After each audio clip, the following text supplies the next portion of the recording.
Okay சாமி. ईशैलेशदयापात्रं दीप्त्यादिगुणार्णवं यतीन्द्रपूर्णं वन्दे वन्द्यजनमातरं लक्ष्मीनाथसमारम्भां नादयाम्नमध्यमाचार्यपर्यन्तं वन्दे गुरुपरम्परां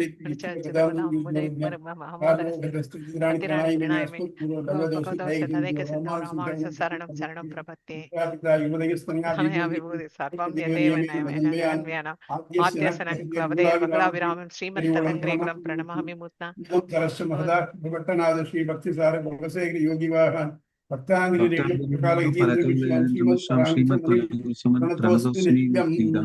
अखिल भुवन जन्म स्तेम बंगादिलीले ब्रह्मण श्रीनिवासे भवति मम परस्मिन् श्री भक्ति रूप पाराचर्य उद्योगता संसाराग्नि विजीवन प्राणात्म संजीवनी पूर्वाचार्य सुरक्षितां दूरस्थितां आनीतां पुंजाक्षरिमरसः भौमा पिबन्धन्त्यहं तस्मै रामानुजाय परमयोगिने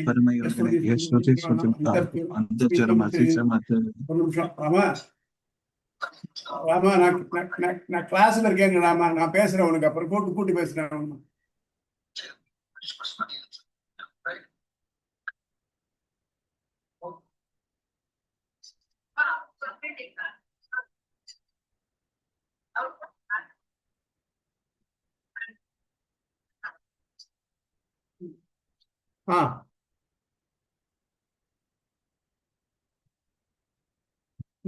வெற்றி சொல்றப்ப நமஸ்காரம் சுவாமி. இப்போ வெற்றி வந்து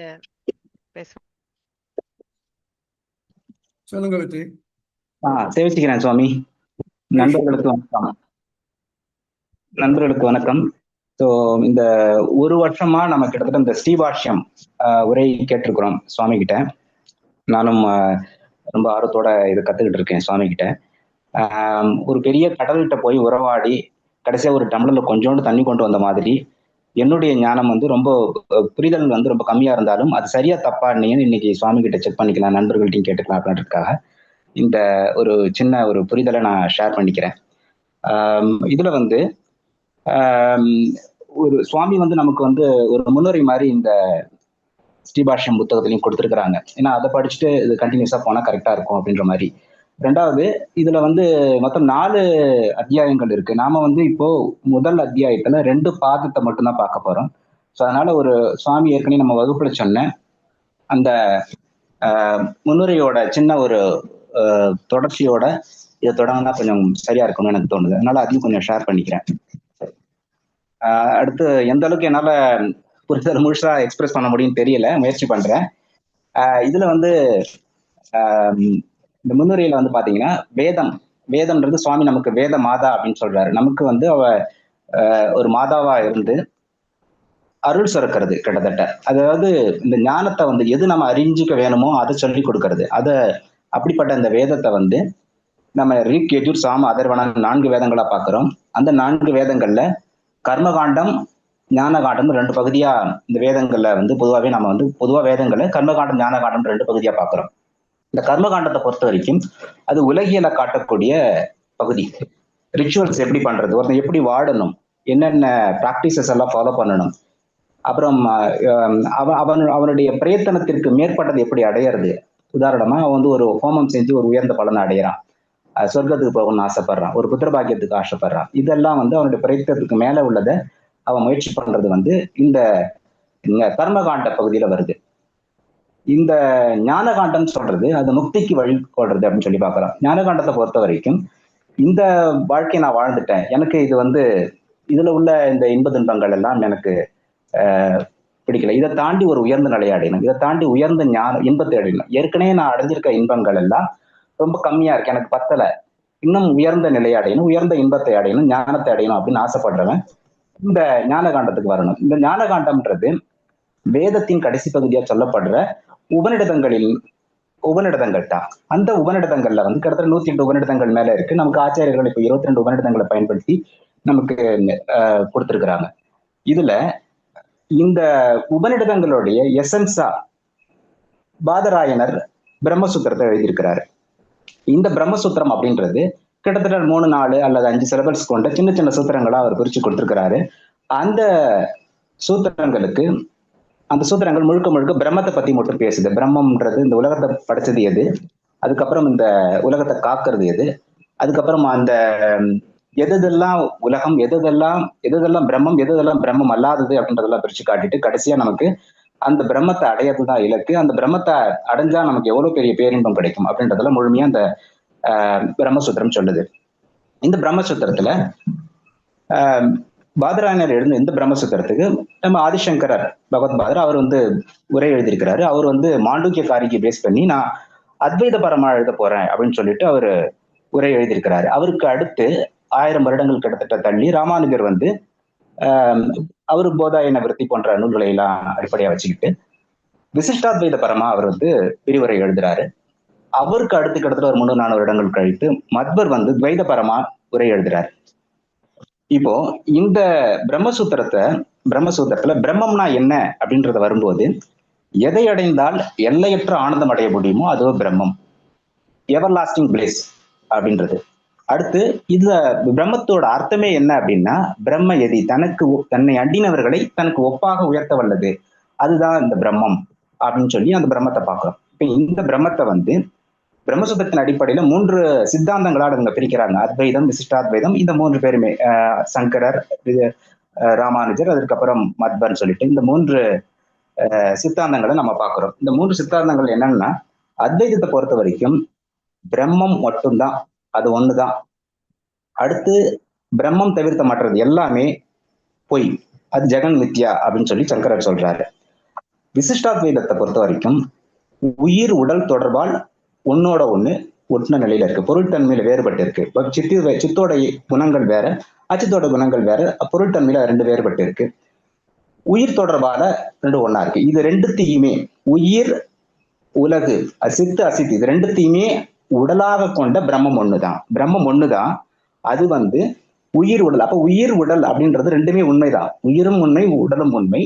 அதை உடலாக கொண்ட பிரம்மம் ஒண்ணுதான் அப்படின்றது விசிஷ்டாத்வைதத்தோட தத்துவமா இருக்குது. அடுத்து துவைதம் இல்ல 2மே வேற, பிரம்மன் ஜீவன் வேற, ஒரு ட்ராக் மாதிரி, ரயில்வே ட்ராக் மாதிரி 2 ஒன்னோட ஒன்று இணையறது இல்லை, இது தனி அது தனி அப்படின்ற மாதிரி அது பிரிச்சு சொல்லப்படுது. இப்ப இந்த அடிப்படை புரிதலோட முதல் அத்தியாயத்துக்கு நம்ம போறோம். இந்த முதல் அத்தியாயம்ன்றது காரணாத்தியாயம்.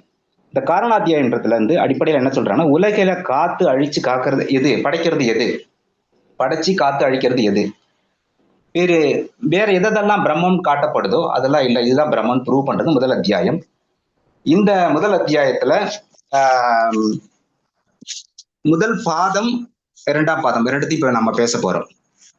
மொத்தமா இந்த பிரம்மசூத்திரத்துல 545 சூத்திரங்கள் இருக்கு. இந்த சூத்திரங்களை பொறுத்த வரைக்கும் 156 அதிகரணங்களா இவங்க வசதிக்காக தொகுத்து கொடுக்குறாங்க, நமக்கு தொகுத்து கொடுக்கப்படுறது இந்த நம்ம படிச்ச இந்த உரை நூல்ல.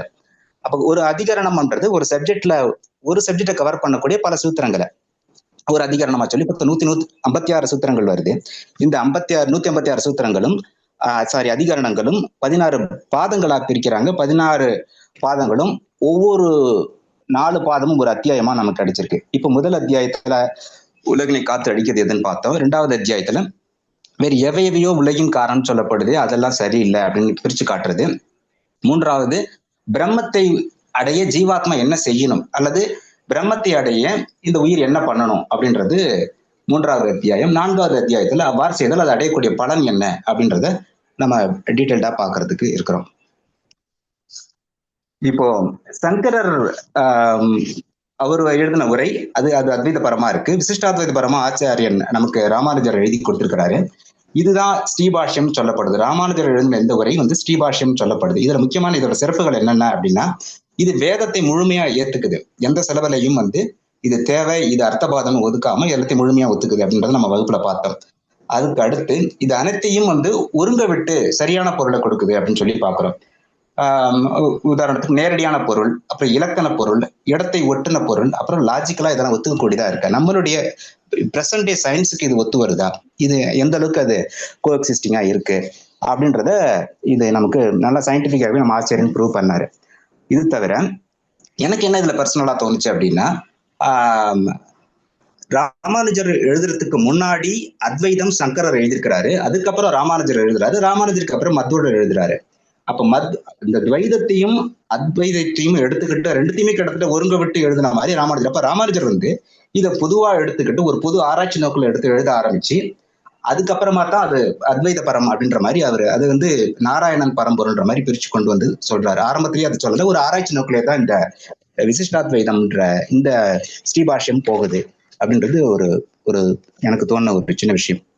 இந்த காரணாத்தியாயத்துல உலகத்தோட காரணம் எது அப்படின்றத பாக்குறோம். இதுல முதல் 4 அதிகரணங்கள் ரொம்ப முக்கியமான அதிகரணங்களா சொல்லப்படுது. அதுலயும் இந்த முதல் அதிகரணம் ஜிக்ஞாசாதிகரணம். இந்த ஜிக்ஞாசாதிகரணத்தை புரிஞ்சுக்கிட்டாலே அத்வைதம் விசிஷ்டாத்வைதம் ரெண்டுத்துக்குள்ள முக்கியமான வேறுபாடுகள் என்னென்ன அப்படின்றத நம்மளால முழுசா புரிஞ்சுக்க முடியும்.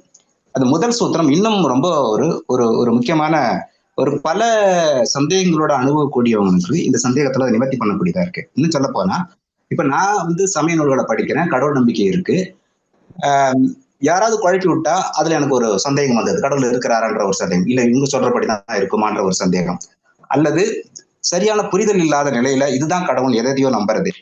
அப்படிப்பட்ட அந்த அந்த ஒரு ஒரு கன்ஃபியூஸ் ஸ்டேஜ்ல இருக்கவங்க எல்லாம் இந்த காரணாத்தியாயத்தை படிச்சா முழுமையான ஒரு தெளிவை அடைய முடியும்ன்றது என்னுடைய ஒரு அப்சர்வேஷனா இருக்கு இந்த இதுல. ஏன்னா உலகத்தை நம்ம எல்லாம் சின்ன குழந்தையிலேயே நமக்கு ஒரு அடிப்படையா ஒரு கேள்வி, இந்த உலகத்தை தோற்றுவிச்சது யார் அப்படின்னு ஒரு கேள்வி வருது. நாமளே அதை சயின்டிபிக்கா நிறைய காரணங்களை சொல்லி இதுதான் அதுதான் யாரோ சொன்னதெல்லாம் நம்ம கேட்டுட்டு இருக்கிறோம். ஆனா இந்த லாஜிக்கல் டிஸ்கஷன், இந்த ஸ்ரீபாஷ்யத்தில் வரக்கூடிய இந்த லாஜிக்கல் டிஸ்கஷன் உண்மையிலேயே ஒரு ஒரு ஒரு ஒரு ஸ்ட்ராங்கான ஒரு டிஸ்கஷனா இருக்கு. இது நம்மளுடைய எல்லா சந்தேகத்தையும் அடிப்படையில் தீர்க்கக்கூடிய ஒரு அத்தியாயமா நான் பாக்குறேன் இந்த காரணாத்தியாயத்தை. இப்போ இந்த முதல் அதிகரணம், இந்த முதல் அதிகரணத்துல ஓம் அதாதோ பிரம்ம ஜிக்ஞாசா அத அப்படின்னு சொல்லி 2 இது வருது. அதால முறைப்படி அத்தியனம் செய்த பிறகு, அதாவது வேதத்தை முறைப்படி அத்தியனம் செய்யணும், அதுதான் இந்த பிறகு அத்தன்றது. அதன்றது அதனால் கூறப்பட்ட பலன்கள் நிலையற்றவை என அறிந்த பிறகு அவன் பிரம்மத்தை பற்றி ஆராய்ச்சியில இறங்கணும் அப்படின்றது இந்த முதல் அதிகரணத்தோட முதல் சூத்திரத்தோட பொருளா இருக்கு. இதுல நம்ம ஏற்கனவே கர்மகாண்டம் பார்த்தோம். இந்த கர்மகாண்டத்துல 4 நிலைகள் நம்ம ஆச்சாரியர் நமக்கு சொல்லியிருக்கிறாரு. அந்த 4 நிலைகள் என்னென்ன அப்படின்னு சொல்லி பாத்தீங்கன்னா பிரம்மச்சரியம், கிரகஸ்தன், வானப்பிரஸ்தம், சந்நியாசம், இந்த 4 நிலைகள் இருக்கு.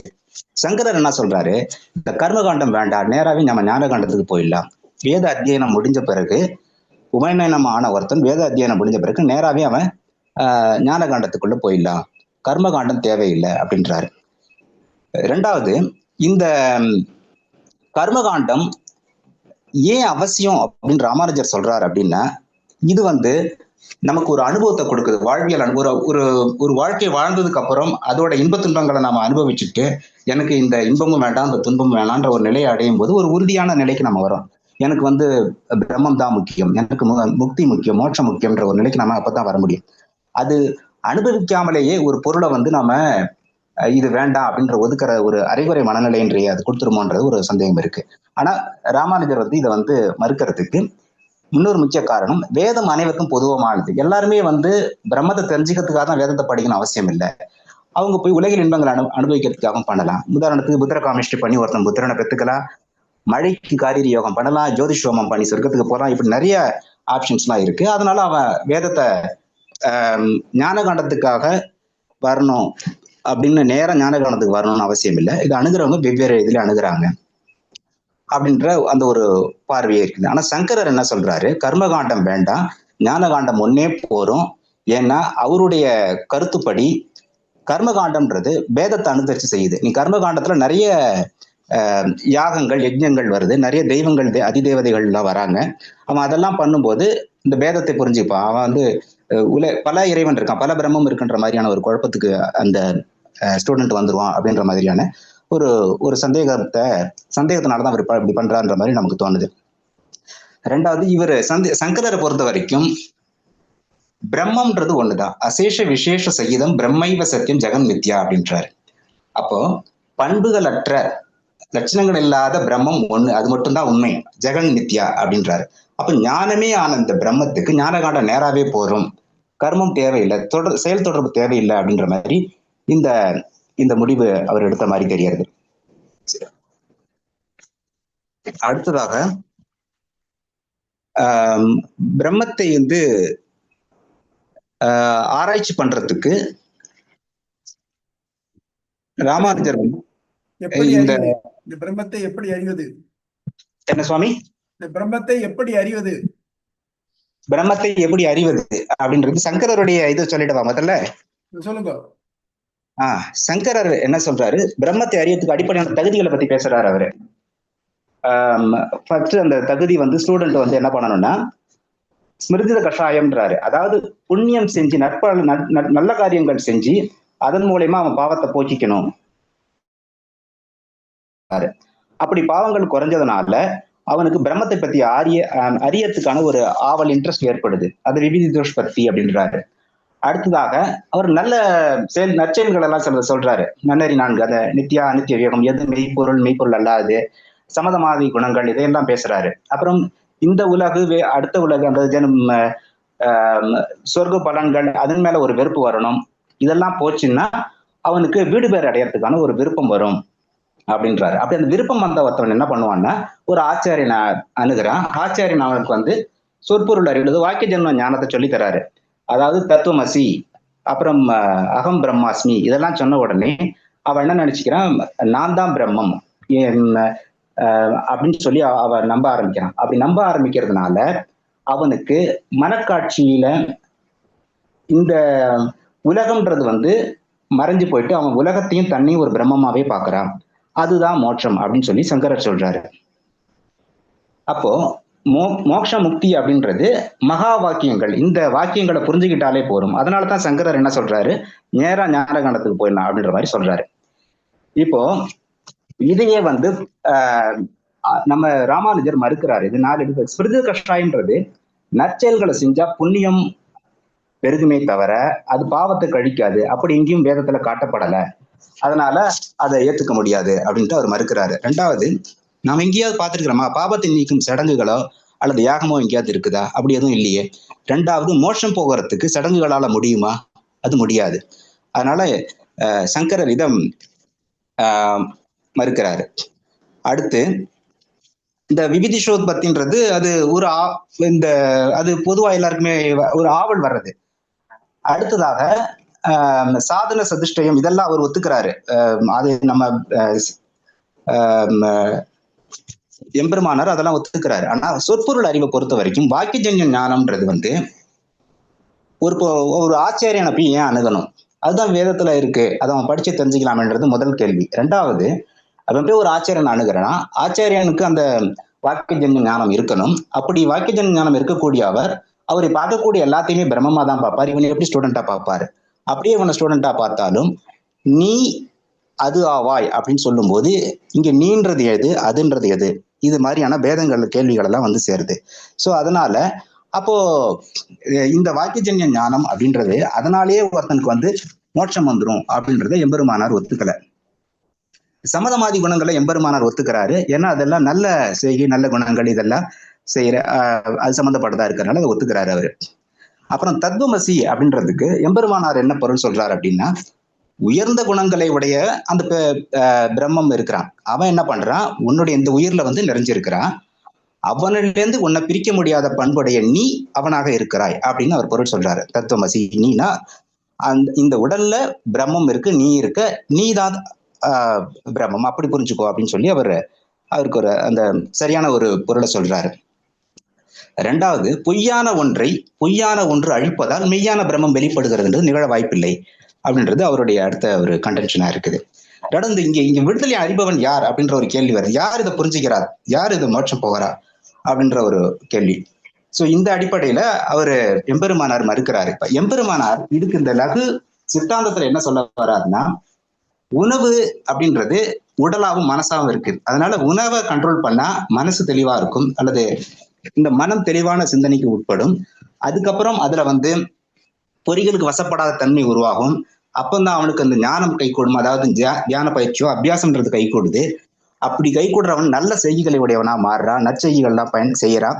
நற்செய்தின்றது அவனுடைய புண்ணியத்துக்காக அவன் செய்யல. அந்த நற்செய்தின்றது அவன் எல்லாத்தையுமே கிருஷ்ணார்ப்பணம் சமர்ப்பணம் பண்ணிட்டு, இந்த புண்ணியத்தை கூட அவன் சமர்ப்பணம் பண்ணிட்டு, நற்செய்கின்றது இந்த உலகத்துல வாழ்ற வரைக்கும் அவன் அதை செஞ்சுதான் ஆகணும் அப்படின்றது சரியா புரிஞ்சுக்கிறாங்க. அதுக்கப்புறம் இந்த வாய்மை, மனம், மொழி இதெல்லாம் ஒருப்பற்றிருத்தல், அறம் செய்தல், இதெல்லாம் நல்ல காரியங்களையும் அவன் செய்யறான், அதை ஒத்துக்கிறாரு. அதை எம்பெருமானார் சஜஸ்ட் பண்றாரு. அதுக்கு அடுத்துதான் இப்படிப்பட்ட ஒரு ஒரு ஒரு ஒரு நல்ல மனநிலையில இருக்கக்கூடிய ஒருத்தன் பிரம்மத்தை நினைச்சு அவன் உபாசனம் பண்ணிக்கிட்டே இருக்கிறான். அப்படி உபாசனம் பண்ணக்கூடிய போது அவனுடைய மனக்கண்ணுல இறைவன் தோன்றான். மணிக்கண்ணுல இறைவன் தோன்றுன்றது கிட்டத்தட்ட மோட்சம் அடையறதுக்கான ஒரு அடுத்த நிலை, ஒரு முக்கிய தகுதியா போயிடுது. அந்த தகுதியை அடைஞ்சவன் திரும்பவும் தன்னுடைய அந்த நற்செய்திகளை கண்டினியூ பண்றான். மரணம் வரைக்கும் தன்னுடைய அந்த உடல்ல இருந்து இந்த ஆவி நீங்கிற வரைக்கும் அவன் அந்த செயல்களே இருக்கிறான். மோட்சம்ன்றது கடைசியா அடையக்கூடிய இலக்காதான் இருக்கு. அந்த இலக்கை பெருமாளா பார்த்து தரணும். அந்த இறைவன் பிரம்மமா பார்த்து கொடுத்தாதான் உண்டு. இவன் போய் அடையக்கூடிய விஷயம் அல்ல. அதாவது எம்பெருமானார் சொல்றது எல்லாம் மோட்சத்துக்கான தகுதியை படுத்திக்கிறது தான். அதுவே மோட்சத்தை கொடுத்துறாது. மோட்சம்ன்றது இறைவனால அருளப்படுறது அப்படின்னு சொல்லி நம்ம விசிஷ்டாத்வைதத்துல அது அப்படி முடியாது. சங்கரரை பொறுத்த வரைக்கும் ஞானம், அந்த வாக்கிய ஞானம் தானும் பிரம்மமும் ஒண்ணு அப்படின்னு சொன்னாலே அது மோட்சம் ஆயிடுது அப்படின்றாரு. இங்க அது இறைவனால அருளப்படக்கூடியது அப்படின்றத நம்ம பார்க்கிறோம். அடுத்ததாக மகாபூர்வபட்சம், மகா சித்தாந்தம் அப்படின்றது இதுல எனக்கு தோன்ற வரைக்கும் என்னன்னா, பெரும்பான்மையா இதுல விவாதிக்கிறது அவித்தியை பத்தி தான் இருக்கு. பிரம்மத்தை விட அவித்தியை பத்தி அதிகமா விவாதம் பண்ற மாதிரி இருக்குது இந்த மகாபூர்வபட்சத்துல. இதுல இப்ப என்னன்னா, நாம பார்க்கக்கூடிய பிரம்மம் ஒண்ணுதான். உலகு அப்படின்றது மித்தியை, அது கிடையாது. என்ன காரணம் அப்படின்னா, இந்த உடல், ஏன்னா இவங்க சங்கரர் ஜீவாத்மா ஒத்துக்கல, ஜீவன் ஒண்ணு ஒத்துக்கல. உடல் இருக்குது, அதுல பரமாத்மா உரையறான், அவ்வளவுதான் அவங்கள பொறுத்த வரைக்கும். அப்போ இந்த சதை பிண்டத்துல அப்படின்ற இந்த உடல்ல பிரம்மத்துடைய நிழல் விழுது. அப்படி நிழல் விழும்போது அவன் இது இதுதான் தான் ஜீவாத்மா அப்படின்னு அந்த அந்த நிழல் நினைச்சுக்குது. அதனால ஒரு அகங்காரம் உண்டாகுது. அந்த அகங்காரத்தினால அது இந்த உலகை ஏறிட்டுக் கொள்கிறது. தான் பார்க்கக்கூடிய இந்த உலகெல்லாம் தன்னுடைய அகங்காரத்தினால அதை உருவாக்கி கொண்டது. ஆக்சுவலா அப்படி ஒரு உலகமே இல்லை அப்படின்னு சொல்லி அவரு சங்கரர் சொல்றாரு. இதுல என்னன்னா, ஒன்று என்பது பிரம்மத்தை மட்டுமே குறிக்கும் அப்படின்றது.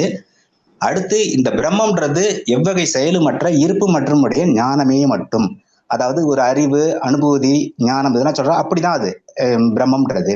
அது நிர்குணம் உடையது அப்படின்றாரு. எம்பெருமாள் என்ன சொல்றாரு, நிர்குணம்ன்றது தீய குணங்கள் இல்லை, நல்ல குணங்கள் நிறைய உண்டு, கல்யாண குணங்கள் நிறைய உண்டு, தீய குணம் மட்டும்தான் இல்லை, அப்படிதான் அதை பொருள் எடுக்கணும் அப்படின்னு சொல்லி எம்பெருமானார் சொல்றாரு. மகாபூர்வபட்சத்துல இவர் சங்கரருடைய இதுபடி குணமற்ற ஒரு ஞானத்தை அவர் சொல்றாரு. அடுத்து இந்த அகங்காரத்தினால இந்த உலகத்தை அவித்தியினால ஏற்படுத்தி கொள்ளக்கூடிய இந்த ஜீவாத்மா தன்னுடைய அவித்தியை நீங்கிறதுக்கு அது பிரம்மத்தை தான் இது பண்ணி ஆகணும். இப்போ இந்த அகங்காரம் எப்படி தொடர்பு படுத்திருக்கு அப்படின்றதுக்கு இவர் சங்கரர் ஒரு 7 விதங்கள்ல அதை எக்ஸ்பிளைன் பண்றாரு. சந்நிதி, சம்பர்க்கம், வியஞ்சக, வியஞ்சன, அனுகிரகம், ஆசிரியம், பிரதீபா, அகமர்த்தம். இது அடிப்படையில இந்த 7 விதங்களை எடுத்து பார்த்தீங்க அப்படின்னா 7துலயுமே அவருக்கு உதாரணம் காட்டிய பொருள்களுக்கு பண்புகள் இருக்கு. அந்த பண்புகளை அடிப்படையா வச்சுதான் அவர் அந்த உதாரணங்களை சொல்லி இது ரெண்டும் தொடர்பு பட்டிருக்கு அப்படின்றாரு. ஆனா அவர் சொல்ற பிரம்மத்துக்கு தான் பண்பே கிடையாது அப்படின்ற அந்த ஒரு விஷயத்திலேயே இந்த 7 தொடர்புகளையும் எம்பெருமானார் மறுக்கிறாரு.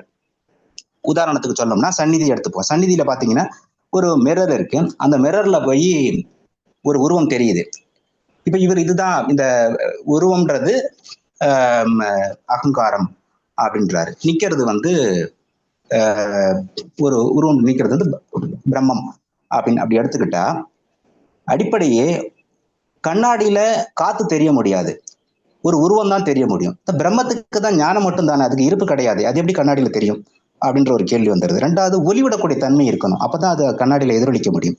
அப்போ எப்படி பார்த்தாலும் இந்த சம்பர்க்கம், அனுகிரகம், ஆசிரியம் இது எல்லாத்துலயுமே பிரதிபா, மற்ற எல்லாத்துலயுமே பிரம்மத்தினுடைய பண்பு பண்புகளற்ற பிரம்மமா இருக்க முடியாது. அப்ப இந்த பண்புகளற்ற பிரம்மத்துக்கு இந்த உதாரணங்கள்லாம் பொருந்தாதுன்னு எம்பெருமானார் இதை சுக்குநூறா உடைச்சிடுறாரு.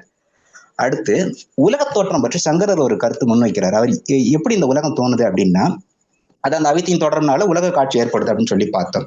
இதுக்கு இந்த அவித்தியானா என்ன அப்படின்றத அவரு ஒரு பெரிய இதா சொல்றாரு. ஒரு 6-8 விஷயங்களா அவர் சொல்றாரு. அதுல அடிப்படையில பாத்தீங்கன்னா ஆசிரியானுபவத்தி. இதுல வந்து இந்த அவித்யை எதை பற்றிக்கிட்டு இருக்கு? ஜீவாத்மாவையா பரமாத்மாவையா? ஜீவாத்மா அப்படின்னா ஜீவாத்மான்னு ஒண்ணுதான் இல்லவே இல்லையே, சங்கரர் ஒத்துக்கலையே ஜீவாத்மாவை, அப்ப அதை பத்தி எப்படி இருக்க முடியும்? ஓகே, பரமாத்மாவை பத்தி இருக்கு அவித்யை அப்படின்னா பரமாத்மா தான் ஞானமா இருக்குது, அதுல போய் எப்படி அவித்யை சேர முடியும் அப்படின்ற ஒரு கேள்வி வருது. அடுத்ததா இப்போ இன்னொரு உதாரணம் சொல்றாரு. இந்த திரோதான அனுபத்தி, மறைப்பு அப்படின்றது, மறைப்புன்றது ஞானத்தை மறைக்குதா, டோட்டலாவே அதை ஃபுல்லாவே மறைச்சிடுதா அப்படின்ற ஒரு கேள்வி வருது நமக்கு. இப்ப ஞானத்தை மறைக்குது அப்படின்னா அவித்யைக்கு கிளியரா தெரியுது தான் போய் எதை மறைக்கணும்னு. ஆனா தன்னை மறைக்கிற அவித்யை பிரம்மத்துக்கு தெரியல அப்படின்ற மாதிரி ஆயிடுது. அல்லது அது ஆஃப் பண்ற சோச்சு அந்த அந்த அந்த பிரம்மத்தையே அது சுத்தமா இல்லாமலே பண்ணிடுதா? அப்படி பார்த்தா அப்ப அவித்யைக்கு சக்தி அதிகமா இருக்கிற மாதிரி இருக்கு. அடுத்ததா இப்ப இந்த ஸ்வரூபானுபத்தி அப்படின்னு சொல்றாங்க, அவித்யா ஸ்வரூபானுபத்தி. இதுல வந்து ஒரு காட்சி எடுத்துக்கிறாங்க, காட்சி மெய். இப்போ நான் ஒரு பொருளை பாக்குறேன், பாக்குறவர்கிட்ட குறை இருக்கு. ஒரு எக்ஸாம்பிளுக்கு நீங்களே சொன்ன உதாரணம் வந்து இந்த பூர்ணச்சந்திரனை சொல்றீங்க. இப்ப ஏற்கனவே பார்த்துருக்குறோம், அந்த பூர்ணச்சந்திரன்றது வெள்ளை கலர்ல இருக்கு. இன்னைக்கு பார்க்கும்போது மஞ்சளா தெரியுது. ஏன்னா குறை பார்ப்பவர்ல இருக்கு. பக்கத்துல இருக்கிறவங்களை கேட்கிற அவங்க எல்லாம் அது ஒயிட்டா தான் இருக்கு அப்படின்றாங்க. அப்போ பார்ப்பவருக்கு மஞ்சள் காமாலை இருக்கு, பிரம்மத்துக்கு ஏதோ ஒரு குறை இருக்கு அப்படின்ற மாதிரி ஆயிடுது. அடுத்ததாக காட்சி மெய் குறை பார்க்கப்படும் பொருள்ல இருக்கு. அதாவது எனக்கு மஞ்சளா தெரியுது, கண்ணுக்கு சரியாதான் இருக்கு. அப்போ சந்திரன்ல குறை இருக்குன்ற மாதிரி ஆயிடுது. சந்திரன் குறையோட இருக்குது, உலகம் இருக்கு ஆனா உலகத்துல குறை இருக்கு அப்படின்ற மாதிரி. உலகமே இல்ல அப்படின்னு சொன்னவங்க அந்த உலகத்துல ஒரு குறை இருக்கு அப்படின்னு சொல்ற ஒரு இடத்துக்கு வந்து சொல்ற மாதிரி இருக்கு. இப்படி பல உதாரணங்கள்ல அல்லது அந்த விதங்கள்ல இவர் வந்து அவித்தியை முழுசா மறுக்கிறாரு. நமக்கும் அனுபவத்துல பார்க்கிறோம்னா அப்படின்னா இந்த உலகம்ன்றது கண்ணு முன்னாடி இருக்கு. நீங்க சொன்ன இன்னொரு உதாரணம் அதுதான். எனக்கு உடம்பு சரியில்லை, நான் டாக்டர்கிட்ட போறேன், எனக்கு கை வலிக்குது. அப்ப டாக்டர் சொல்றாரு, இல்ல உனக்கு கையில ஒண்ணும் பிரச்சனை இல்லை, வலி கிடையாது, இதை நீ ஏறிட்டு இருக்கிற, உனக்கு வந்து இது வந்து அவித்தியை அப்படின்னு சொன்னா இது நம்புற மாதிரி இல்லை அப்படின்ற ஒரு இடத்துக்கு நம்ம வந்து சேர்றோம். அப்ப இப்படி பல நேரம் சான்று நிறைய விஷயங்கள்ல இதை பத்தி போயிட்டு இருக்கு சுவாமி. நான் அது கொஞ்சம் ஷார்ட் பண்ணிக்கிறேன். அப்புறம் இன்னொரு இடத்துல வந்து அதை இருக்குன்னு சொல்ல முடியாது, இல்லைன்னு சொல்ல முடியாதுன்ற மாதிரி சொல்றாரு. ஒண்ணு இருக்கணும், இல்ல இல்லைன்னு சொல்லணும். இருக்கு ஆனா இல்ல அப்படின்ற மாதிரி. அப்போ ஒளி இருக்கு, ஒளி இருந்தா இருள் இல்லை, இருள் இருந்தா ஒளி இல்லை. இப்படி இல்லாம ரெண்டும் நமக்கு தேவையான வசதி தகுந்த மாதிரி எடுத்துக்கலாம் அப்படின்ற மாதிரியான ஒரு இடத்துக்கு கிட்டத்தட்ட அவித்யன்ற ஒரு கான்செப்ட் அல்லது ஒரு தியரியவே வந்து பிரம்மம் ஒன்றுன்றதை ப்ரூவ் பண்றதுக்காக ஒரு பெரிய தியரியை உருவாக்கி அந்த தியரியில நிறைய ஃபிளா இருக்கிறத வந்து எம்பெருமானார் இந்த இடத்துல சுட்டி காட்டுறாரு. ஆக இதுல இன்னொன்னு வந்து பாத்தீங்கன்னா இந்த போக்தா போக்கியம் அப்படின்ற அந்த பிரேரித ஆரட்சமத்துவா, இதுல வந்து பாத்தீங்கன்னா சேதனம் அசேதனம் இருக்கு. சேதனம் வந்து அசேதனத்தை அதாவது ஜீவன், அந்த ஜீவனுக்கு அனுபவிக்கப்படும் பொருள், அப்புறம் அனுபவிக்கக்கூடிய பரமாத்மா, இப்படி மூணு இருக்கு. அப்ப சேதனம் அசேதனத்துக்கு அசேதனத்தை கொடுக்கறான், உயிரற்ற பொருளை வந்து ஜீவனுக்கு கொடுக்கறான், அது உடலா வச்சுக்கிறதுக்கு. அப்புறம் சாப்பிடுறதும் அதுதான், நம்ம சாப்பிடக்கூடிய எல்லா பொருள்களுமே அப்படித்தானே, உயிரற்ற பொருள் தானே. அப்படி கொடுத்து அதற்கு சக்தியை கொடுத்து அதை ஆட்டி வைக்கக்கூடிய பரமாத்மா. அப்படி அந்த ஞானமா ஒண்ணுமா மட்டுமே இருக்க முடியாது, அவனுக்கு வந்து பண்புகள் உண்டு. அவன் வந்து வெறும் அப்படி வெறும் ஞானமா மட்டும் இருக்கிறதுக்கு சாத்தியம் இல்லை. நமக்குள்ள ஒரு ஜீவாத்மா, அந்த ஜீவாத்மாவுக்கு ஒரு உடலை கொடுத்து அவங்க ரெண்டு பேரையும் ஒன்னாக்கி அந்த ஜீவாத்மாக்குள்ள தானும் இருந்து சாட்சியா இருந்து அந்த ஜீவாத்மாவை வழி நடத்துறான். இப்போ இதே வந்து மண்டகோபனிஷத்துல நம்ம பார்த்திருக்கிறோம். ஒரு மரம் இருக்கு, அந்த மரத்துல ரெண்டு பறவைகள் இருக்கு. அந்த கனிந்த மரத்துல உள்ள பழங்கள் எல்லாம் ஒரு பறவை வந்து எப்பயுமே உண்டு சாப்பிட்டுக்கிட்டு இருக்கு. அது தன்னுடைய பாவ புண்ணியங்களை அனுபவிக்கிற மாதிரி அது வந்து தன்னுடைய பழங்களை சாப்பிட்டு எப்பயுமே பசிச்சிருக்குது. ஆனா மேல இருக்கக்கூடிய ஒரு பறவை இதுக்கு சாட்சியா இருக்கு, அது ஒலிவிடக்கூடியதா இருக்கு அப்படின்னு சொல்லி முண்டகோபனிஷத்துல பாக்குறோம். அப்போ இந்த உடல் இருக்கு, இந்த உடல்ன்றது அச்சித்து, இதுல சித்து இருக்கு, அந்த சித்துக்குள்ள ஈஸ்வரன் ஒரு அணுவா இருக்கிறான் அப்படின்ற இதைத்தான் தத்துவமசி அப்படின்னு சொல்லி அந்த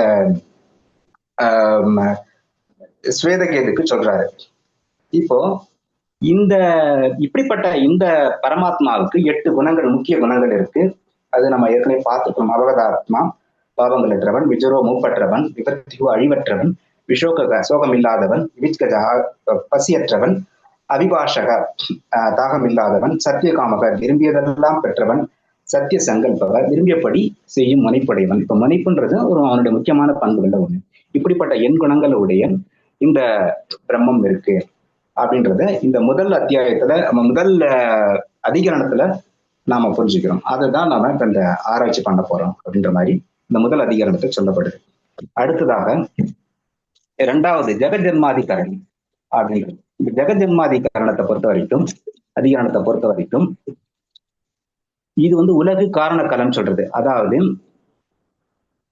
மூல பிரகிருதி இருக்கு, அந்த பிரகிருதிக்கு உயிர் பண்டத்திற்கு நுகர்ச்சிக்குரிய பொருளா இடம் பொருள் இதெல்லாம் இந்த பரமாத்மா தருது.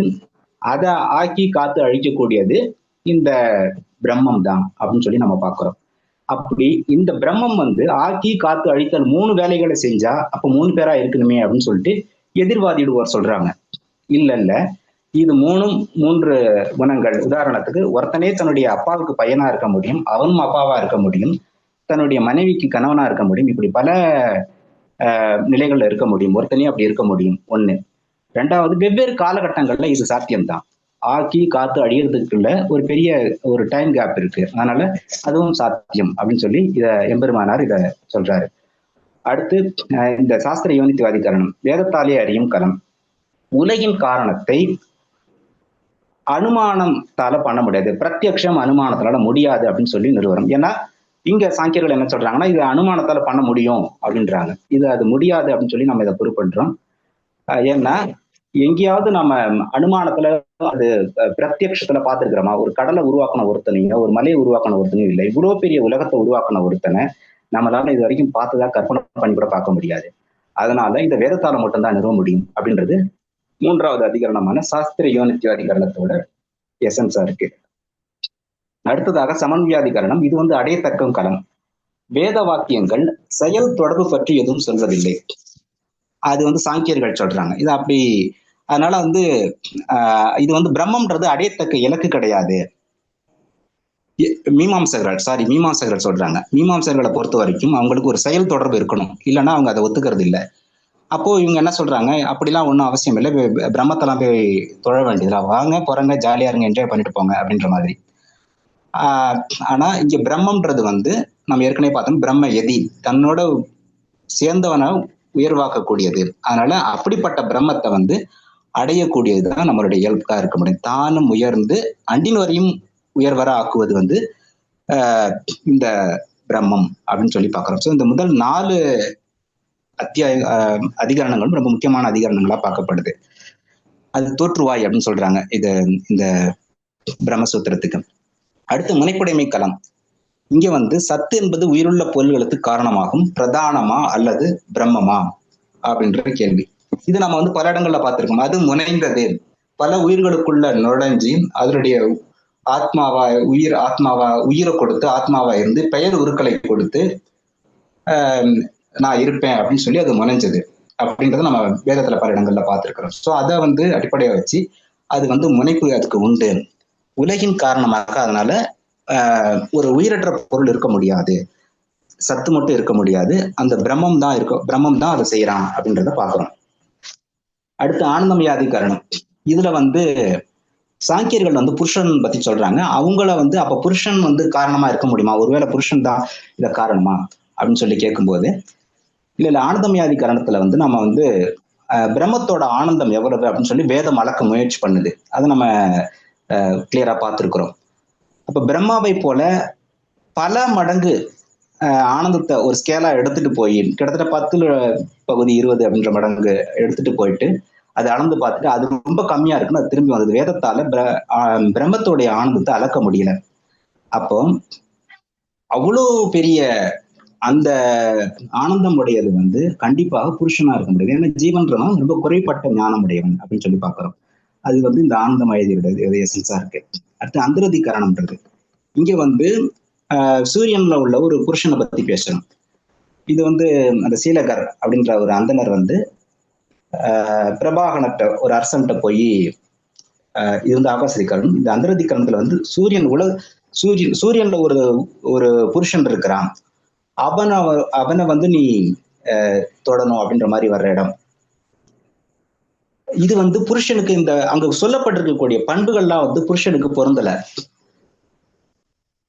அதாவது சூரியனால் அறியப்படாதவன் எல்லாவற்றுக்குள்ளும் உள்ளுரைந்து யாவற்றையும் இயக்குப்பவன் அப்படின்னு சொல்றதுனால சூரியனுக்குள்ள இருக்கக்கூடிய அந்த புருஷன் வந்து பரமாத்மா தான். அவன் வந்து இந்த சாங்கியர்கள் சொல்லக்கூடிய புருஷன் கிடையாது அப்படின்னு அதை கிளாரிஃபை பண்றோம். அடுத்து ஆகாசாதிகரணம். வானம், அதாவது உயிரற்ற பொருள்கள் எல்லாம் காரணமா அப்படின்ற அந்த டிஸ்கஷன் வரும்போது வானம் வந்து காரணமா இருக்குமா அப்படின்றது. வானத்துலதான் உயிர்கள் எல்லாம் வந்தது அப்படின்ற ஒரு இது சொல்றாரு, பிரபாகரன்ற ஒரு அரசன் சொல்றாரு. இப்ப அதை வந்து ஆராய்ச்சி பண்ணும்போது இல்ல வானன்றதுக்கு என்ன அர்த்தம் அப்படின்னா தானும் ஒளிர்ந்து தன்னை அண்டினவற்றையும் ஒளிர செய்யக்கூடியது. அப்படி அந்த பண்பை வந்து பொருத்தி பார்க்கும்போது வானம்ன்றது நிச்சயமா நாம பார்க்கக்கூடிய வெறும் வானம் அல்ல, ஆகாசம் அல்ல, அது வந்து பிரம்மம் தான் அப்படின்னு சொல்லி கற்புலனாகும் ஆகாயம் அல்ல. ஏன்னா இங்க முன்ன பின்ன சொல்லப்படக்கூடிய பண்புகள் அதுக்கு பொருந்தல அப்படின்றதுனால. அப்புறம் பிராண எதிகரணம், மூச்சு காற்று பிராணனை சொல்றோம். நாம பிராணனை வந்து பிரம்மத்தை வந்து பகுதிகளாக வழிபடும் போது பிராணனை வந்து பிரம்மமா வழிபட இடங்களை நம்ம பார்க்கிறோம். அப்போ இங்க பிராணன்றது வந்து மூச்சு காற்றா அப்படின்னா இல்ல, உயிர்கள் பிராணிகள் எல்லாத்தையும் மூச்சு விட செய்யறதுக்கு காரணமா இருக்கக்கூடியது. அப்ப பிராணன்றது மூச்சு அடிப்படை காரணமா இருக்கக்கூடிய ஒரு ஸ்பெஷல், அதுதான் வந்து பிரம்மம் அப்படின்னு சொல்லி இந்த இடத்துல பிரம்மம் தான் காரணம் நம்ம முடிவுக்கு வரோம். அடுத்து ஜோதிரதி காரணம். இங்க வந்து ஒளியில இருந்து வரக்கூடிய, அதாவது ஒரு தீபத்தினால வரக்கூடிய ஒளி அது காரணம் அல்ல. இங்க என்ன சொல்றாங்கன்னா உலகு காற்பங்கு ஒளி, பரமபதம் முக்காற்பங்கு ஒளி அப்படின்ற ஒரு இடம் வருது. அப்போ அங்குள்ள ஒளி பிரம்மம். ஏன்னா பரமபதத்துல இருக்கக்கூடிய ஒளின்றது வந்து பிரம்மத்தை குறிக்கக்கூடியது. அங்க வந்து அவன் ஒளி வடிவில் இருக்கிறான். கிட்டத்தட்ட அதை அடிப்படையா வச்சு இங்க வந்து ஜோதிரதிகானத்துல பேசக்கூடியதும் பிரம்மம் தான் அப்படின்ற முடிவு வரும். அடுத்து இந்திர பிராணாதிகரணம். இந்திரன்ட்ட பேசும்போது ஒருத்தன் கேட்கிறான், மனித இனத்துக்கு சிறந்த பேர் எது, இனத்துக்கே சிறந்த பேர் எதுன்னு கேட்கிறான். அவனே அவன் சொல்ல என்ன தொழு அப்படின்னு சொல்றான். அப்போ இங்க இந்திரனை தொடருதா, இந்திரன்றவனை போய் தொழுதா, அப்ப இந்திரன் தான் உலகுக்கு காரணமா, பிரம்மம் இல்லையான்ற ஒரு கேள்வி வருது. இல்ல பிரம்மம் எவ்வளவு மோசம், அதாவது இந்திரன் வந்து எவ்வளவு மோசமானோன்னு நமக்கு தெரியும். அடுத்து அவனுக்கு வந்து அவன் வந்து ஜீவன்லயே ஒரு ஸ்பெஷல் ஸ்டேஜ்ல இருக்கக்கூடியவன், இன்னொரு ஜீவனுக்கு அடுத்த நிலையில ஒரு உயர்ந்த நிலையில இருக்கக்கூடியவன் தான் இந்திரன். அப்ப அவனுடைய ஆனந்தம் ரொம்ப குறைவா இருக்கு. அவனை போய் நாம வந்து பிரம்மமா கருத முடியாது. இங்க இந்திரனுக்குள்ள இருக்கக்கூடிய அந்த பிராணன் இருக்கு இல்லையா, அதுதான் இங்க சொல்லப்படுறது. அவன் சொன்னது வந்து என்னுடைய பிராணனை நீ வந்து பிரம்மமா வழிபடு அப்படின்னு சொன்னது. இந்திரனுடைய ஆத்மாவுக்குள்ள இருக்கிற ஆத்மாக்குள்ள ஆத்மாக்குள்ள இருக்கிற பிரம்மத்தை வழிபடு அப்படின்ற மாதிரி சொல்ற மாதிரி இருக்கு. சோ இதுதான் அந்த முதல் பாதத்தோடைய இது. எதெல்லாம் உலகத்துக்கு காரணமாக முடியாது அப்படின்றத வந்து இந்த இடத்துல நிறைவு பண்றாரு. அடுத்த 2வது அத்தியாயத்துல உயிர் பண்டம் ஆத்மாவின் உலகின் காரணமா, இதுல சில விஷயங்கள்ல கேள்வி எல்லாம் கேட்டு வருது. இதுல வந்து சர்வத்திர பிரசித்தி அதிகரணம், நன்கு விளக்கப்படுதல் களம். அதாவது ஜீவாத்மா உலகின் காரணமான்ற கேள்வி வருது. உபாசனைக்கு இலக்காக காட்டப்படக்கூடிய ஜீவாத்மாவா அல்லது பரமாத்மாவா அப்படின்னு ஒரு கேள்வி வருது. ஜீவனுள் உரையும் பரமாத்மா அவனை தான் நாம சொல்லணும். அவனுக்கு வந்து வினைகள் பற்றாது, அவனை தான் நம்ம வந்து சொல்லணும். இது வந்து முண்டகோபனிஷத்துல சொல்லப்பட்டிருக்கக்கூடிய அந்த பறவை எக்ஸாம்பிள் சொல்றாங்க. ஏன்னா என்ன சொல்றாங்கன்னா பரமாத்மா வந்து ஜீவனுக்குள்ள இருக்கிறதுனால அது வினைக்கு ஆட்படுமா அப்படின்ற ஒரு சந்தேகம் வருது. இல்ல அப்படிலாம் ஆட்படாது. அது வந்து தன்னுடைய விருப்பத்தினாலதான் எடுக்குது. வினை கர்மாவனால அது எடுக்கல அந்த பிறவிய. அப்ப அதுக்கு வந்து அது ஒட்டாது, இந்த கர்மா அதுக்கு ஒட்டாது அப்படின்றத நம்ம பார்த்தோம். அடுத்து அத்திரதிகரணம், உண்பவன். இங்க வந்து கடோபனிஷத்துல இந்த கதை வருது. அதாவது அனைத்தையும் உண்பவன் யார் அப்படின்னா தேவர்களை அவ உன்றா, யமனை வந்து ஊறுகாயா தொட்டுக்கிறான் அப்படின்ற ஒரு இடம் வந்து வேதத்துல நம்ம பார்க்கிறோம். அப்ப சாப்பிடுறது அப்படின்றது வந்து ஒரு ஜீவாத்மாவுடைய குணம் தானே, அப்ப ஜீவன் தான் காரணமா அப்படின்ற ஒரு கேள்வி எதிராளிகள் கேட்கறாங்க. இப்ப அதுக்கு வந்து இல்ல அசையும் அசையா பண்டங்கள் அனைத்தையும் உண்றது அப்படின்னு இருக்கு. அது வந்து சாதாரண ஜீவாத்மாவுக்கு அது பாசிபிளே இல்லை. உயிரியல் பண்டங்களை உண்ணக்கூடியது ஜீவாத்மாவுக்கு இது சாத்தியமே கிடையாது. அதனால இங்க சொல்லப்படுறது பரமாத்மா தான் அப்படின்னு சொல்லி நம்ம பார்க்கிறோம். அடுத்து அந்தராதிகரணம், உள்ளுரைவோன் அப்படின்னு காலம். இதுல வந்து கண்ணுக்குள் காணப்படும் புருஷன். இதுல வந்து நம்ம இந்த சத்தியகாம ஜாபாலகர் அப்புறம் சிஷ்யன் உபகோசரன் அவங்களுடைய கதையை பார்த்தோம். இப்ப அவன் வந்து ஒளி பெற்று இருக்கிறா, திரும்பி வந்த சத்தியகாம ஜாபாலர் அவனை பார்த்துட்டு என்ன காரணம்னு சொல்லி கேட்கிறாரு. அவர் இந்த மாதிரி நான் அக்னி ஹோமம் பண்ணேன் அப்படின்னு சொல்லி சொல்றான். அப்போ நீ வந்து இந்த கண்ணுக்குள் காணப்படும் புருஷன் அவனை நீ வழிபடு அப்படின்னு சொல்றாரு. இப்ப இந்த கண்ணுக்குள் காணப்படும் புருஷன்றது ஜீவாத்மாவா பரமாத்மாவா அப்படின்ற கேள்வி. இதுல என்ன சொல்றாங்கன்னா, அவனை உபாசித்தால் அர்ச்சிராதி மார்க்கமாக பிரம்மத்தை அடைந்து முக்தி பெறலாம் அப்படின்றது கிளியரா போட்டிருக்கிறதுனால இது பிரம்மத்தை தான் குறிக்கும், ஒருபோதும் ஜீவாத்மாவை குறிக்காது அப்படின்றது தெளிவா வருது. அடுத்து அந்தர்யாமி அதிகரணம், உள்ளிருந்து ஆழ்வோன் காலம். உள்ளுரைவோன் அப்படின்னா ஏற்கனவே நம்ம சொல்லியிருக்கோமே ஜீவாத்மா ஒருத்தன் இருக்கிறான் அந்த உடல்ல அப்படின்னு. அப்ப பரமாத்மாவா ஜீவாத்மாவா? இங்க தைத்திரியத்துல இருந்து ஒரு உதாரணம் இது ஸ்டேட்மெண்ட் சொல்றாங்க. எவன் ஆத்மாவின் உள்ளுரைகிறானோ, எவனை ஆத்மா அறியாதோ, எவன் ஆத்மாவை ஆள்கிறானோ அவன் பரமாத்மா. இந்த குணம் வந்து நிச்சயமா ஜீவாத்மாவுக்கு பொருத்தமா இருக்க முடியாது, பரமாத்மாவுக்கு மட்டும்தான் பொருத்தமா இருக்கும் அப்படின்னு சொல்லி அதையும் நாம இங்க பார்க்கக்கூடிய அந்த உள்ளிருந்து ஆழ்வோன்றது பரமாத்மா தான் அப்படின்னு சொல்லி பார்க்கிறோம். அடுத்து அத்ருச்சத்வாதிகரணம், குணகாதிகரணம், புலனோடு புலநலன் பண்புக்கரணம். உலகின் காரணம் பிரதானமா அப்படின்னு ஒரு கேள்வி ஒண்ணு வருது. அப்போ அதுல இந்த பாயிண்ட் வருது. இப்ப அவங்க என்ன சொல்றாங்கன்னா, அக்ஷரம் அப்படின்னா அழிவற்றது. இதுல எதெல்லாம் வருது அக்ஷரத்துல அப்படின்னா சித்து, அச்சித்து, ஈஸ்வரன். அந்த அக்ஷரத்துக்கும் மேம்பட்டது அப்படின்னு சொல்லி ஒரு ஸ்டேட்மெண்ட் வருது.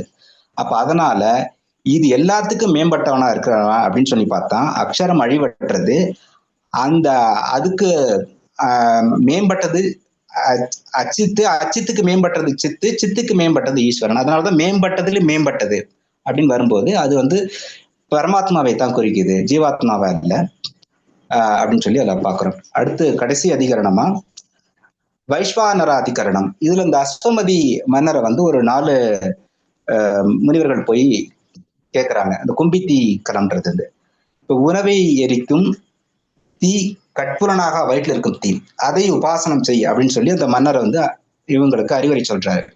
இப்போ இது வந்து இந்த சாதாரண அக்னிதான்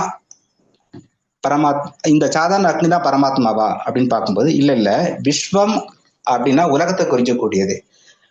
நரம் உலகுகளை ஆள்கிறான் அப்படின்னு சொல்லி பார்க்கும்போது பிராணிகள் இன்னும் இதையில் சொல்லியிருக்கிறாரு இல்லையா கிருஷ்ண பரமாத்மா, பிராணிகளின் உடலில் உரைகிறேன் என்பதால் இது வந்து பரமாத்மாவை தான் குறிக்கும். இது வந்து ஒருபோதும் ஜீவாத்மாவை குறிக்க முடியாது, அல்லது ஒரு சாதாரண அக்னியை பத்தி மட்டும் இது பேசல அப்படின்னு சொல்லி இந்த தெளிவா இல்லாம இருக்கக்கூடிய இந்த இடங்கள்ல இருந்து இதுதான் பரமாத்மா அப்படின்னு சொல்லி கிளியரா இந்த இடத்துல வந்து முடிக்கிறோம்.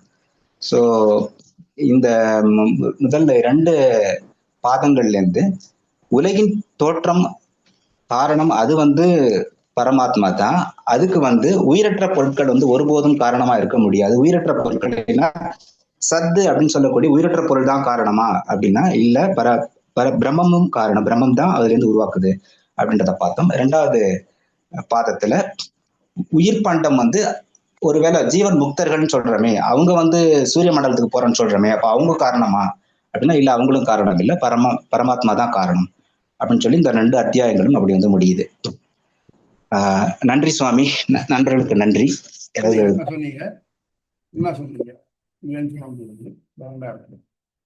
அது சிம்பிள் திங் என்ன, நிலையான இன்பம் வேணும். ஆத்மா இன்பம் விரும்பி நீங்க சொல்றோம் இல்லையா, current takes the least path of resistance. அந்த மாதிரி ஆத்மாவுக்கு இன்பம் வேணும். உலகத்துல அது பறந்துருக்கேன். இன்னைக்கு எதெல்லாம் இன்பமா தோன்றது?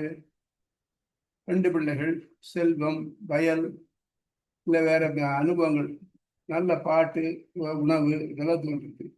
இதெல்லாம் எதுக்காக? எல்லாம் அழியக்கூடியதான். அடையிற மட்டும் அதுல ஆசை இருக்கும், அடைஞ்சதுக்கு அப்புறம் ஆசை இருக்காது. Hope enjoy is better than hope enjoyed. அந்த மாதிரி அதுக்கப்புறம் ஆசை இருக்கா. அப்போ அதுக்கு என்ன பண்ணுறது? அதுக்கு ஒரே வழி பிரம்மத்தை தான் அடையணும். பிரம்மத்தை அடையணும்னாக்க பிரம்மம்னா யாருக்குமே தெரியாது. எப்படி பிரம்மத்தை அடையிறது? அடையாது. நான் சொல்கிறேன் இல்லையா, searching black cat dark room which is not there. அந்த மாதிரி பிரம்மத்தை அடையிறது நமக்கு நேர பார்த்தது யாரும் இல்லை. நேர பார்த்தது இல்லைன்னாலும் அனுமானத்தால் முடியாது.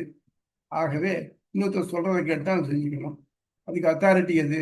வேதம் தான். பல ரிஷிகளால் பல காலங்களில் ஆராய்ச்சி பண்ணி எழுதப்பட்ட சொல்லப்பட்ட வேத வாக்கியங்கள் தான் காரணம். சரி, அதுலேருந்து எடுத்துக்கணும். அப்படின்னாக்க எது உலக படைச்சி காத்து அழித்து கொடுக்குறதோ அது பிரம்மம். பாகம் தான். இப்போ அப்படி இருக்குச்சு. அதை எப்படி அறியறது? யாரும் உலகம் படைக்கிறதுக்கு முன்னாலே யாரும் இல்லை, உலகம் அழிஞ்ச பிறகு யாரும் இல்லை பார்த்து சொல்றதுக்கு. அப்படியானாக்க வேதத்தினால தான் அறிஞ்சாங்க. சாஸ்திரம் வலிக்கலாம், சாஸ்திரத்தோட தான் அறியணும். சரி, இதை இப்போ இதை பற்றி தெரிஞ்சுக்கதான் என்ன அனுபவம், என்ன லாபம்? தத்து சமன்வயாத்து அது நமக்கு நல்லது தருது. எப்படின்னாக்க விதி விதிக்க வேண்டாம். நீ ஐஏஎஸ் எழுதினேன்னா கலெக்டர் ஆக, இது விதி இல்லை. ஐஏஎஸ் எழுது அப்படின்னு சொல்ல. நீ 12வது கிளாஸாவது பாஸ் பண்ணு, இது விதி. ஆனால் நீ ஐஏஎஸ் எழுதினேன்னாக்க கலெக்டர் ஆக, சிஏ அப்படின்னாக்க ஆடிட்டர் ஆக, இப்படின்னு சஜஷன்ஸ் கொடுக்கறது. அதனால உனக்கு அபிப்பிராயம் மோட்சமான அபிப்பிராயம் முடிஞ்சதானால் நீ பிரம்மத்தை ஃபாலோ பண்ணி பிரம்மத்தை அடைய முயற்சி பண்ணு. இப்போ அடுத்தபடி பிரம்மத்தை அடைய முயற்சி பண்ணுச்சுனாக்க ஒருத்தர் தன் கருத்துக்களை சொல்றா. முதல்ல என்ன சொல்றான்னாக்க, இந்த உலகம் இருக்க என்ன 2வது சூத்திரம் சொல்றது, ஜெகத் ஜென்மாதிகரணத்துல நான் எது உலகம் படைச்ச காத்து அழிக்கிறதோ அது பிரம்மம் இல்லையா? அப்போ உலகம் குணங்களோட இருக்கு. சத்த ரஜ தமோ குணங்களோட இருக்கு. இது மூலப்பிரகிருதி சத்த ரஜ தமோ குணம் இருக்கு. ஆகவே அது அதுலேருந்து தானே ஆகணும். நான் சாதாரண ஒரு இரும்பு கத்தி வச்சிருக்கேன் கரிகால் நறுக்கிறதுக்கு, அது இரும்பு தானே. அப்போ இரும்பு இருந்தால் தான் இது இருக்கு, இரும்பா இருக்க முடியும். ஆகவே மூலப்பிரகிருதி வந்தால் தான் இதுக்கு குணம் இருக்க முடியும். அது மூலப்பிரகிருதி தான் உலகின் காரணம். மூலப்பிரகிருதி உலகின் காரணம் அல்ல. ஏன் அப்படின்னாக்க இந்த மாதிரி வரக்கூடியதுக்கு சில குணங்கள் எல்லாம் இருக்குன்னு சொல்லியிருக்கு. அந்த குணம் அதுக்கு இருக்கா? அதாவது ஒரு மரம் இருக்கு, இந்த மரமே சேர ஆகாது, அது இன்னொருத்தர மாற்றி ஆகும். சேர் மரத்தினாலது தான், நோட விட்டு இந்த சேர் இதனாலது மரத்தினாலதுன்னு சொல்லிட்டுருவோம். ஆனால் தனியாக மரம் இருந்து இதுவே சேர ஆகாது, இதை மாற்றத்துக்கு ஒத்துக்கணும். ஆக மொத்தம் மூல பிரகிருதிக்கு அறிவு கிடையாது. அறிவுடைய ஒத்துக்கலாம் அது மாற்றப்பட வேண்டும். ஆகவே அது இல்லை. அதே மாதிரி ஒன்று கேட்டு வர, ஆகாசமா இல்லை பிராணனா இல்லை ஒளியா இப்படி சொல்லிட்டு வரும். இதெல்லாம் வேண்டாம் சார். என்ன சொல்ற, இந்திரன் இருக்கானே, இந்திரன் சொல்றான் என்ன மாங்கு பாசம்னு சொல்லிட்டு கேட்டாங்க. இந்திரன் எப்படிப்பட்ட எனக்கு என்ன தெரியுது அப்படிச்சா மாங்கு பாசம்னு சொன்னது எப்படின்னாக்க, அவனுக்கு நல்ல புத்தி சமய நேரத்தில் வருது. நமக்கு சத்த ரஜ தமிழ் உணவு வர மாதிரி அவன் நல்ல புத்தி வந்துருக்கு. அவனுக்கு ஹெல்ப் பண்ண பதார்த்தத்துக்கு மாமு பாசம் சொல்றச்சு அவனுக்கு சந்தோஷமான மனநிலையில் இருந்தான்.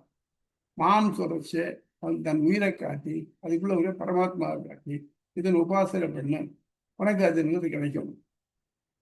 அதே மாதிரி மற்றது எல்லாத்தையும் ஒவ்வொரு பொருளையும் எடுத்து இந்த ஆகாசம்தான் காரணமா, சிலர் ஆகாசம் காரணம் சொல்லுங்க, ஆகாசம் என்ன வந்ததுன்னு சொன்னாங்க. அப்போ ஆகாசம் காரணம்னு சொன்னேன்னாக்க ஆகாசத்துக்கு அறிவு கிடையாது, அது அச்சத்துல ஒண்ணு. அப்புறம் ஆகாசம் போட்டிருக்கேன் கிளியரா இருக்கே, அது என்ன பிரிச்சு பாருங்க. ஆகாசத்தே அது தான் ஒளிவிடுறது, மற்றதையும் ஒளிவிட செய்யுது. இந்த மாதிரி பிராணன் காரணம்னாக்க பிராணயத்தி எல்லாவற்றையும் மூச்சுவிட செய்கிறது. அதனால இந்த பொருளை மேலெழுந்த வாரியான பொருள் எடுத்துட்டு நீ எதுவும் சொல்லாத. என் மனைவிக்கு வளை வாங்க போறேன்னாக்க அது நிச்சயமா எள்ளி வளை இல்லை. அந்த மாதிரி அதை வச்சு சொல்லணுமே தவிர்த்து உன் இஷ்டத்துக்கு அந்த வார்த்தைக்கு மட்டும் நேரடியான அர்த்தத்தை எடுத்து எனக்கு சொல்ல முடியாது அப்படின்னு சொல்லி முடிச்சு. இந்த மாதிரி இருக்குச்சு. இது எல்லாத்தையும் முடியக்கூடியது யாரால? ஒரே ஒருத்தனால்தான் முடியும். அதுதான் பிரம்மம். இந்த பிரம்மம் இருக்கு, அது எல்லா பொருளும் உள்ளேயும் உரையிறது இல்லை. அது தெரியுது. எப்படி மட்டை தேங்காய் விழுந்துனாக்க மேலே இருக்கிறது மட்டை, அதுக்கு அடுத்து அப்படி இருக்குது அந்த சிரட்டைன்னு சொல்லக்கூடிய கொட்டாங்கச்சி, அதுக்குள்ள தேங்காய். இருந்தாலும் மொத்தமா எல்லாம் தேங்காய்ன்னு பேர் இருக்குது.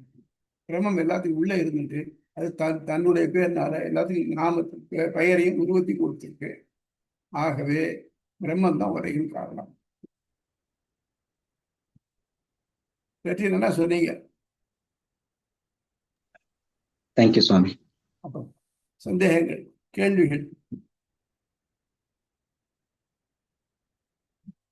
கொஸ்டின் பண்ணுங்க.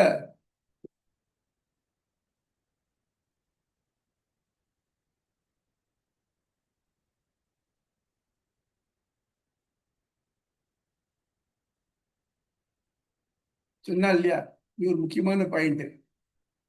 அதாவது என்ன சொன்னீங்க? பிரம்மைவ சத்தியம் ஜெகன் மித்யா, ஞான வடிவமான பிரம்மே சத்தியம்.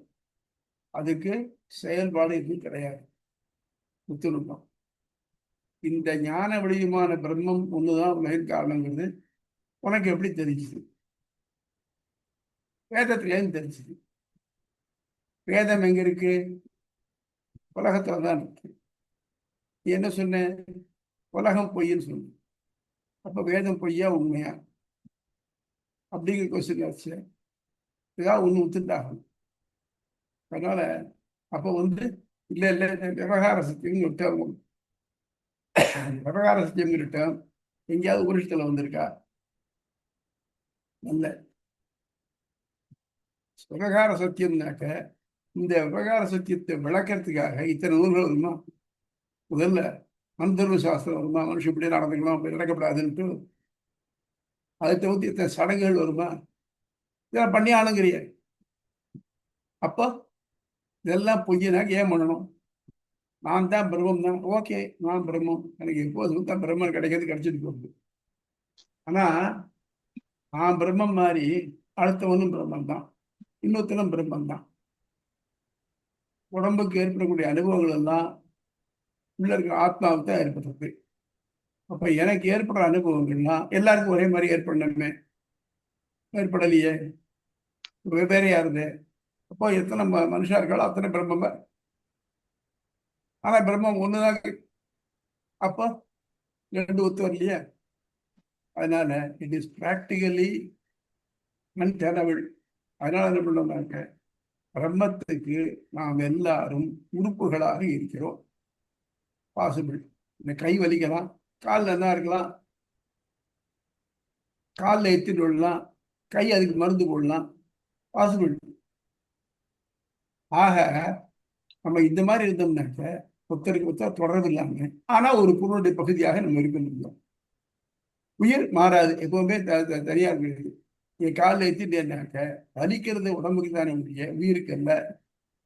உயிரை தான் ஃபீல் பண்றது எதனால? மனசு இருக்கிறதுனால கூட. அவ்வளவுதானே ஒழிய அதுக்கு சம்மந்தம் இல்லை. அதனாலதான் பல ரிஷிகள், ஏன் வால்மீகி இருக்காரு இல்லையா, அவரே போனா அவர் சுத்தி புத்து மூடி எடுத்து போறச்சே வேடனா போய் உட்கார்ந்தார். மேல வச்சே வால்மீகி முனியா வந்தார். இப்படி வரைச்ச உடம்பு பூரா புத்து அரிச்சிருக்கு. அவருக்கு உடம்புல பிரஜையே இல்லாம இருந்திருக்கு. எத்தனையோ ரிஷிகள் வருஷக்கணக்கா தபஸ் பண்ணியிருக்கா காட்டுல.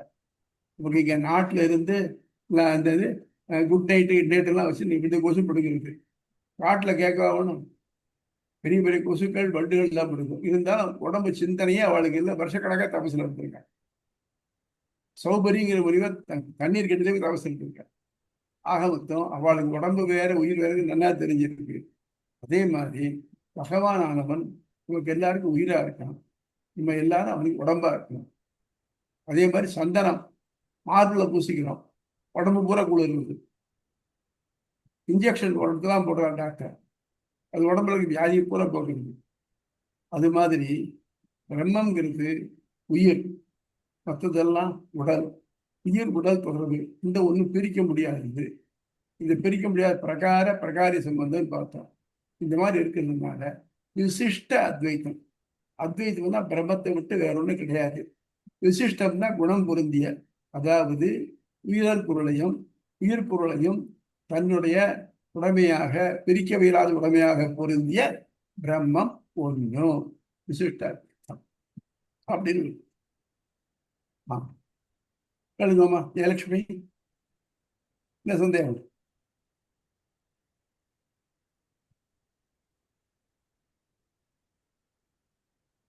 சந்தேகம் கேட்கிற போதுங்க.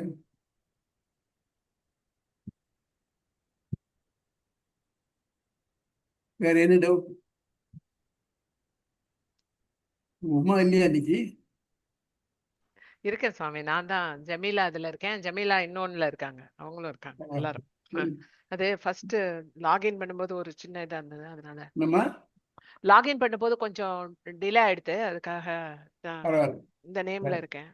அப்படி அதாவது இந்த தத்துவமசி நீ அதுவா நீ இருக்கா, நீ நீ அது நீ ஆகிறாய் அப்படின்னு அந்த ஸ்வேதகேது அப்படின்னு அந்த உத்தாலக ஆருணி சொல்றது வந்து அந்த ஒரே ஒரு இதுவே வந்து அவ்வளோ ஒரு பெரிய இதுவா எல்லா இடத்துலயும் சொல்லப்படுது. அது சாந்தோக்கிய சாந்தோக்கிய அதாவது சாந்தோக்கிய உபனிஷத்து அது. அதாவது பிரத்யக்ஷம், நீங்க இப்போ சொன்னீங்க பிரத்யக்ஷம், அனுமானம், ஆத்ம வாக்கியம் 3 இதுன்னு வரும்போது பிரத்யக்ஷமா நம்ம பார்க்க முடியாது பிரம்மத்தை, அனுமானமாவும் சொல்ல முடியாது, அனுமானமாவும் சொல்ல முடியாது. என்ன பண்ண முடியும்னா வேற வழி கிடையாது, அந்த ஆத்ம வாக்கியங்களை வச்சுதான் நம்ம வந்து இதா இருந்தாலும் பண்ணணும். ஆத்ம வாக்கியம் அப்படின்னும் போது அது வந்து வேதத்துல கொடுக்கப்பட்ட இருக்கிற வாக்கியங்களை வந்து நம்ம புரிஞ்சுட்டு தான் இதை வந்து பிரம்மத்தை வந்து பத்தி தெரிந்து கொள்ள நம்ம இந்த ஸ்டெப் எடுத்து ஒன்னொன்னா வைக்கிறோம். உலகுக்கு அதான் ஃபர்ஸ்ட் எடுத்தோன்னு அவர் சொன்னாரு உலகுக்கு காரணம் என்ன அப்படின்னு. அது தத்துவமசிங்கிறது என்னன்னாக்க தேங்காய் ஞாபகம் வச்சுக்கணும். இது என்னதுன்னு கேட்கறான். மட்டையோட விழுற தேங்காய்ங்கிறோம். ஆனா உள்ள இருக்கிறது தான் தேங்காய். மேல மட்டை, அப்புறம் குட்டாங்கச்சி, அப்புறம் தான் தேங்காய். ஆனாலும் தேங்காய்ங்கிற பேர் தான் எல்லாத்துக்கும் வருது. அதே மாதிரி நீ உனக்குள்ள அவன் இருக்கான், அதனால நீ அவனாக உணரு. நீ அவனாக உணருன்னு என்ன அர்த்தம்? அவனுடைய செல்வமாக உணர்வாயாக. தத்து துவம் அசி, இதான் 6 பேர் அதனுடைய ஏற்ற போட சொன்னேன் இல்லையா? தத்து துவம் அசி, நீ அது இருக்கிறாய். நீங்கிறது பெயர் சொல், அதுங்கிறது பெயர் சொல். இந்த ரெண்டையும் சேர்க்கறதுக்கு ஒரு வினை தொகை வேணும், வினை உருவு வேணும். நீ அதுவாக இருக்கிறாயின்னு போட்டார் சங்கரர். அப்ப என்ன அர்த்தம்? பிரம்மத்துக்கு நிறைய டெபினேஷன் சொல்லியிருக்கோம். ஞானமே ஆனதுன்னு. ஸ்வேதைக்கு அது ஞானமே ஆனவன் இருக்கானா? இல்லையே, அப்பா போய் திருப்பி படிச்சுட்டோன்னு சொன்னாரு. அது மட்டும் இல்லாம அவன் ஞானமே இருந்தான்னாக்க அவனுக்கு அப்பா போய் கூட்டுக்கா இந்த ஏஷோ அந்தராதித்ய இந்திரன்மே புருஷோ திருஷ்யதே இரண்ய கேசகா இரண்ய ஸ்மிஸ்ருக்கு ஆப்பரணகா ஸ்மரணமயான்னு சொல்ல வேண்டிய தேவை என்ன? ஞானமா இருந்தான்னாக்கா அவனுக்கு ஞானம் இல்லைன்னு தான் தெரியும். அவர் சொல்லித்தராரு.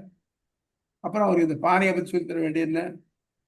ஆக அவனுக்கு ஞானம் இல்லை, இந்த ஞானத்தை அப்பா ஊட்டுறார். அதனால என்னாச்சுன்னாக்க நீ வந்து அதுவாக இருக்கிறான்னு சொன்னாக்க நீ அதன் உடைமையாக இருக்கிறாய். உடைமை 2 வகை. ஒன்று பிரிக்கக்கூடிய உடைமை, இன்னொன்று பிரிக்க முடியாத உடைமை. பிரிக்கக்கூடிய உடைமை என்னன்னாக்க, ஒருத்தர் வாக்கிங் ஸ்டிக் வச்சுட்டு போற, இந்த வாக்கிங் ஸ்டிக் வச்சுட்டு போறாரே அவர், அங்க பெரும்பாலானோர் வாக்கிங் ஸ்டிக் வச்சுக்கல, அதில் அவர் ஒருத்தர் தான் வச்சுட்டு இருக்கார்.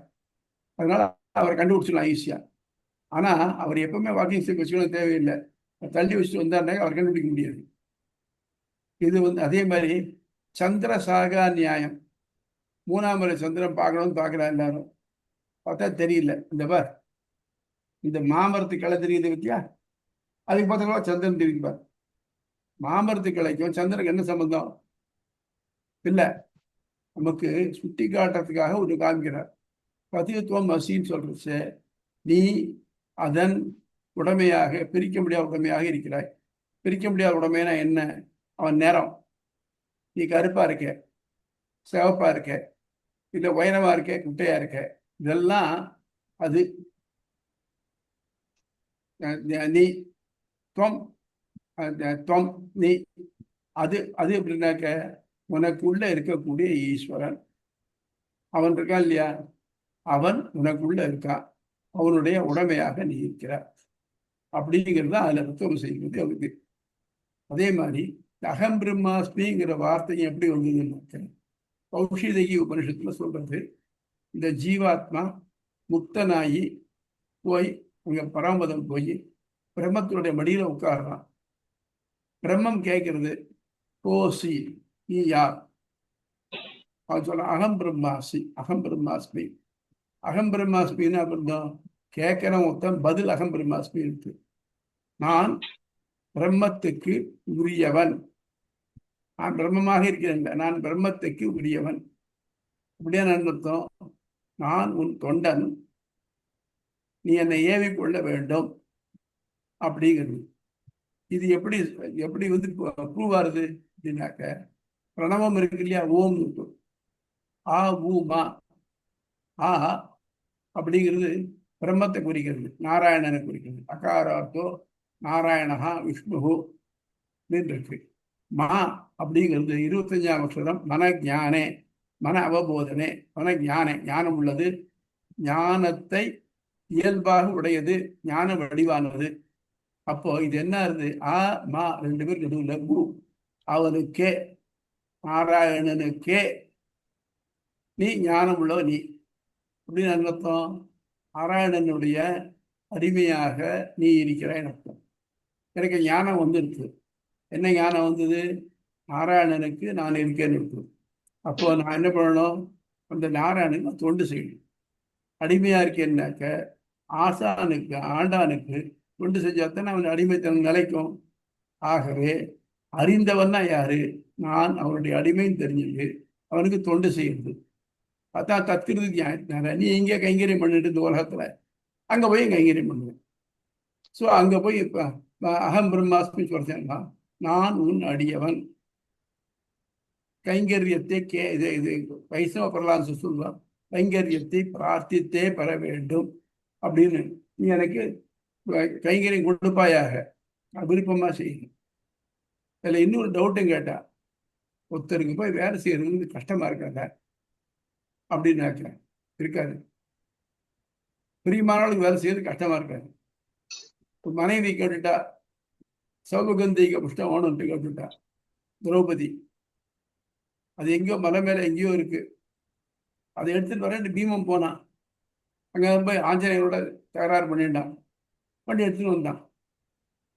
இது எங்கேயோ இருக்கு, இதெல்லாம் இப்ப முடியாது, பிசாம இருக்குன்னு சொல்லாம தனக்கு வேண்டியவா ஏதாவது சொன்னா அவளுக்கு வேலை செய்யறது இது பிரியமா இருக்கு. அதுபோல அங்க போய் பிரம்மம் நமக்கு வேண்டியது, நம்ம அதை அனுபவிக்கிறோம். அனுபவிக்கிறச்சு அது ஏவ நாம செய்ய ரொம்ப சந்தோஷமா இருக்கும். அவனுடைய முகம் மலர்ந்ததுனாக்க நம்ம முகம் மலரும். படியாய் கிடந்து உன் பவளவாய் காண்பது. அதனால பிரம்மத்தை சந்தோஷப்படுத்துறது நமது நோக்கமாக இருத்தல் வேண்டும். அதுதான் மோட்சம். புரியுதா? புரியுது சுவாமி. வேற டவுட்ஸ்? இதுல ஒரு பெரிய ஹைலைட் இதுல எப்படின்னா, அபேத வாக்கியங்கள்னு சொல்லிட்டு சங்கரர் பல வாக்கியங்களை விட்டுடுறாரு. அதாவது அதெல்லாம் வந்து வேதமானது அப்படின்னு சொல்லி சில வாக்கியங்களை விட்டுடுறாரு. அச்சேதனம், உயிருள்ள பொருள், அதாவது அச்சேதனத்துல எல்லாமும் வந்து ஒரு ஆத்மா இருக்கு, அது உள்ளேயும் வந்து பிரம்மம் இருக்கு அப்படிங்கறதெல்லாம் அவர் வந்து எதுவுமே ஒத்துக்கல. ஏன்னா எல்லாமே மாயன்னு சொல்லிடுறாரு.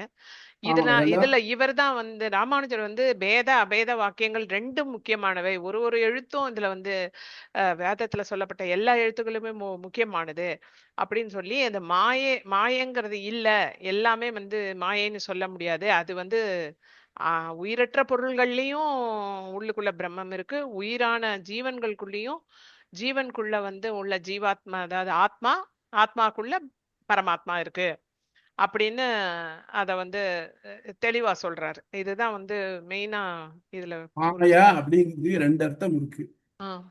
ரொம்ப டிசீட்ஃபுல் ஒண்ணு, இன்னொன்னு என்னன்னா ஆச்சரியமானது ஒண்ணு. அதுதான் இவருக்கு சங்கரருக்கு ராமானுஜம் உள்ள ஒரு வேறுபாடு. சீதையை சொல்லிச்சு, தேவமாயேவ நிர்மிதா, தேவமாயாலே நிர்மாணிக்கப்பட்டவள் போல இருந்தாள் அப்படின்னா ஆச்சரியப்படத்தக்க அழகுடையவளாக இருந்தாள். தேவ மாயேவ நிர்மிதான்னு சொன்னாக்க சீதை அப்படிங்கிற உருவமே இல்லை அப்படின்னு ஆயிடாது. அதே மாதிரி இந்திரஜித்து மாயா அஸ்திரங்களை விட்டான்.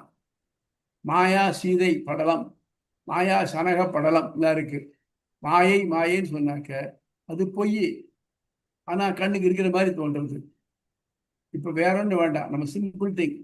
ஒரு மெஜிஷியன் நமக்கு என்னென்னவோ காமிக்கிறான், காமிச்சுட்டு இந்த இடத்துக்கு ஒரு தொப்பியில இருந்து ஒரு புறாவை எடுத்து காமிக்கிறான், தொப்பி முன்னாடி காமிச்சிட்டான், ஒண்ணும் இல்லை பாரு அப்படின்னு. இது ஒரு ஆச்சரியம் தானே, இது அது பொய்யா இருக்கலாம், ஆனா ஆச்சரியம் தானே. அது மட்டும் இல்லாம நமக்கு தெரியாத எத்தனை ஆச்சரியங்கள் இருக்கு. எத்தனை கோடி இன்பம் வைத்தா இறைவா அப்படின்னு சொல்ற மாதிரி நமக்கு தெரியாத எத்தனையோ சிறப்புகள்லாம் இருந்துட்டு இருக்கு. இதெல்லாம் பார்க்கறச்சே நமக்கு ஆச்சரியமா இருக்கு. நம்மால நம்ம வெயிட்டை தூக்க முடியாது, ஆனா ஒரு இரும்பு தன் வெயிட்டை தான் இழுத்துன்னு போகுது, தன் வெயிட் அளவுக்கு. ஒரு வண்டு தன்னை விட அதிகமான எடை உள்ள ஒன்றை 180 வைக்க முடியுதுனால, ஒரு புலி ஒரு மானை அடிச்சுட்டு மரத்துல ஏத்தி கொண்டே வைக்கிறது, அதனாலலாம் முடிகிறது. ஆக இதெல்லாம் ஆச்சரியம். மாயைனாக்க இந்த ஆச்சரியமான உலக படைச்சவனே, உன்னுடன் ஒன்றும் ஒன்றாம அப்படி ஆச்சரியப்பட்ட அழகு. இவ்வளவுலாம் என்னத்துக்கு? நம்ம பெரிய இன்ஜினியர்ஸ் நிறைய மெஷின்ஸ் டிசைன் பண்றோம், ஒர்க் பண்ணிட்டு இருக்கு. ஆனா இந்த உடம்புங்கிறத டிசைன் பண்ணாம பாருங்க, அவன் இரும்புல இந்த உடம்புல எந்த ஒரு எலும்பாவது சேர்ந்த மாதிரி ஒரு 2 அங்குலத்துக்கு நேரம் இருக்கா? எல்லாம் வளைஞ்சிருக்கு. அதை விட என்ன ஆச்சரியம்னாக்க, நம்ம அந்த உடம்ப மேல எழுந்த வாரியா பார்க்கணும். பார்க்கறச்சு ஆஹா என்ன அழகா இருக்கான் இவன், என்ன அழகா இருக்கான் இவள் நீ தெரியுது. நமக்கு அந்த தோல் மட்டும்தான் தெரியுது. கொஞ்சம் அறிவாளியா இருந்தான்னாக்க இந்த தோலுக்கு உள்ள ரத்தமும் சதையும் சீழும் தாண்டா இருக்கு அப்படிங்கிற எண்ணம், அந்த எண்ணம் வந்துதானாக்க அவன் அட்ராக்ஷன்ஸ் எல்லாம் இருக்குமா? கண்டதும் காதல்லாம் இருக்குமா? இருக்காது. பார்க்கறச்சு மேல இருக்கிறது மட்டும்தான் தெரியும். இது மாயை. உள்ள இருக்கிற அழுக்கு எல்லாத்தையும் போட்டு மூடிட்டு வெளியில வந்து ஒரு ஷேப் கொடுத்து வச்சுட்டாங்கனாக்க இது நமக்கு அட்ராக்டிவா இருக்கு பாருங்க, இது மாயை. உண்மைதானே? இது நேர பார்க்கிறப்ப அவ்வளவு. நம்ம விடுங்க, டாக்டர்ஸ் இருக்காங்க, அவங்க இதெல்லாம் சர்ஜரிலாம் பண்றாங்க, அவங்களுக்கு தெரியும் உள்ள என்ன இருக்குன்னு. அவங்களும் குழந்தை பத்தி தானே பத்துக்கிறாங்க. இது மாயை. நமக்கு இந்த உடம்புக்கு இந்த ஸ்கின்னுக்கு உள்ள என்ன இருக்குன்னே தெரிஞ்சுக்க நம்மளால முடியலையே, அப்புறம் அதுக்குள்ள இருக்கிற ஆத்மா அப்படி தெரிஞ்சுக்க போறோம், அதுக்குள்ள பரமாத்மா எப்படி தெரிஞ்சுக்க போறோம் நம்ம? ஆகவே நம்ம முயற்சி பண்ணினாலுடைய இதை தாண்டி தாண்டி தான் தெரிஞ்சுக்க முடியாது. சரி, என்னால முயற்சியெல்லாம் பண்ண முடியலையா? எனக்கு தெரியாது, எனக்கு அனாட்டமி பிசியாலஜி எல்லாம் தெரியாதுன்னு. தெரியாது இல்லையா? தெரியாதுன்னு ஒத்துனுடும். அப்பா நீங்க இருக்கே, நான் ஒத்துனுட்டேன், எனக்கு இதெல்லாம் தெரியாது, நீ எங்க இருக்கியோ நீ வந்து காமி. என்னால முடியல. என்னால முடியும், நீ வந்து வெளியில வந்து காமிக்க முடியும், என்னால உள்ள வந்து தாண்டி வர முடியல. என்ன அப்படின்னு சரணாகி அடுத்து அப்படி ஜஸ்ட்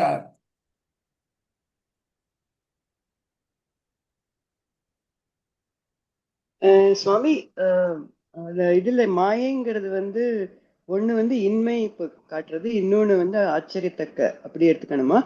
உண்மையை காட்டுற எவனிகா மாயா ஜெகன்மோகினின்னு வருது, அது வந்து மாயா ஜெகன்மோகினி, மாயையாகிற ஜெகத்தை மோகிக்க பண்ணக்கூடியவளே. அந்த இடத்துல ஜெகன் வந்து ஜெகம், அந்த இடத்துல ஜெகம் வந்து மாயைன்னு எடுத்துக்கிறதா இல்ல ஆச்சரியப்படுத்து?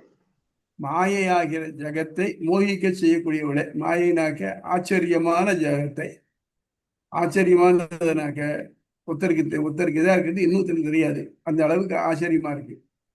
ஆச்சரியம் என்ன? நான் நீங்களும் பேசுறோம், நீங்க பேசுறது நான் சரி, நான் ஒத்துக்கிறேன், நான் பேச நீங்க ஒரே ஒத்துக்கிறீங்க. ஆனால் 2 பேர் மனசுல என்ன இருக்குன்னு யாருக்காவது தெரியுமோ? என்ன சார் இவ்வளவு இவ்வளவு ஒத்துமையா பேசுனாங்க 2 பேரும், இன்னைக்கு போய் கோர்ட்ல போய் இருக்கிறாங்களே அப்படின்னாக்க இதான் மாயை. ஏன்னாக்க உதட்டுல ஒண்ணும் மனசுல ஒண்ணுமா இருக்கக்கூடியது, இது ஒரு மாயை தானே, ஆச்சரியம் தானே இது. மிருகங்களுக்கு இப்படி தெரியாது. மிருகங்களை பொறுத்த மட்டும் ஒரு ஒரு புலி ஒரு மானை பார்த்ததுனாக்க இதை அடிச்சா எத்தனை நாளைக்கு நம்ம சாப்பிடலாம், அதான் தெரியுமே தவிர்த்து. ஏண்டா அந்த மானுக்கு உயிர் இருக்கு, அது நம்ம மாதிரி குட்டியெல்லாம் போட்டுமே அப்படிங்கிற எண்ணம் தான் தோணாது இருக்கு. அதுக்கு தன் உணவு மட்டும் தான் தெரியும் அதுக்கு. அப்போ அதுக்கு தன்னை மாதிரி மற்ற மிருகங்களுக்கு தோணாம போறதுக்கு பாருங்க, அது ஒரு மாயை தானே. அது மட்டும் இல்லாம எத்தனையோ மரங்கள் இருக்கு, பெரிய பெரிய மரங்கள் காட்டுல.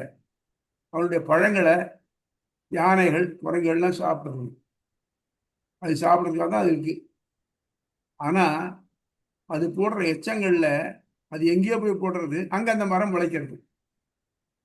ஆக தான் மரம் தான் இனப்பெருக்கம் பண்றதுக்காக இவங்களுக்கு ஹெல்ப் பண்ணி இவளை எங்கேயோ கொண்டு போய் வச்சு மரத்தை தன்னுடைய எண்ணத்தை வர வச்சுக்கிறது பாருங்க. இது ஒரு மாயை, அது தெரியுமா?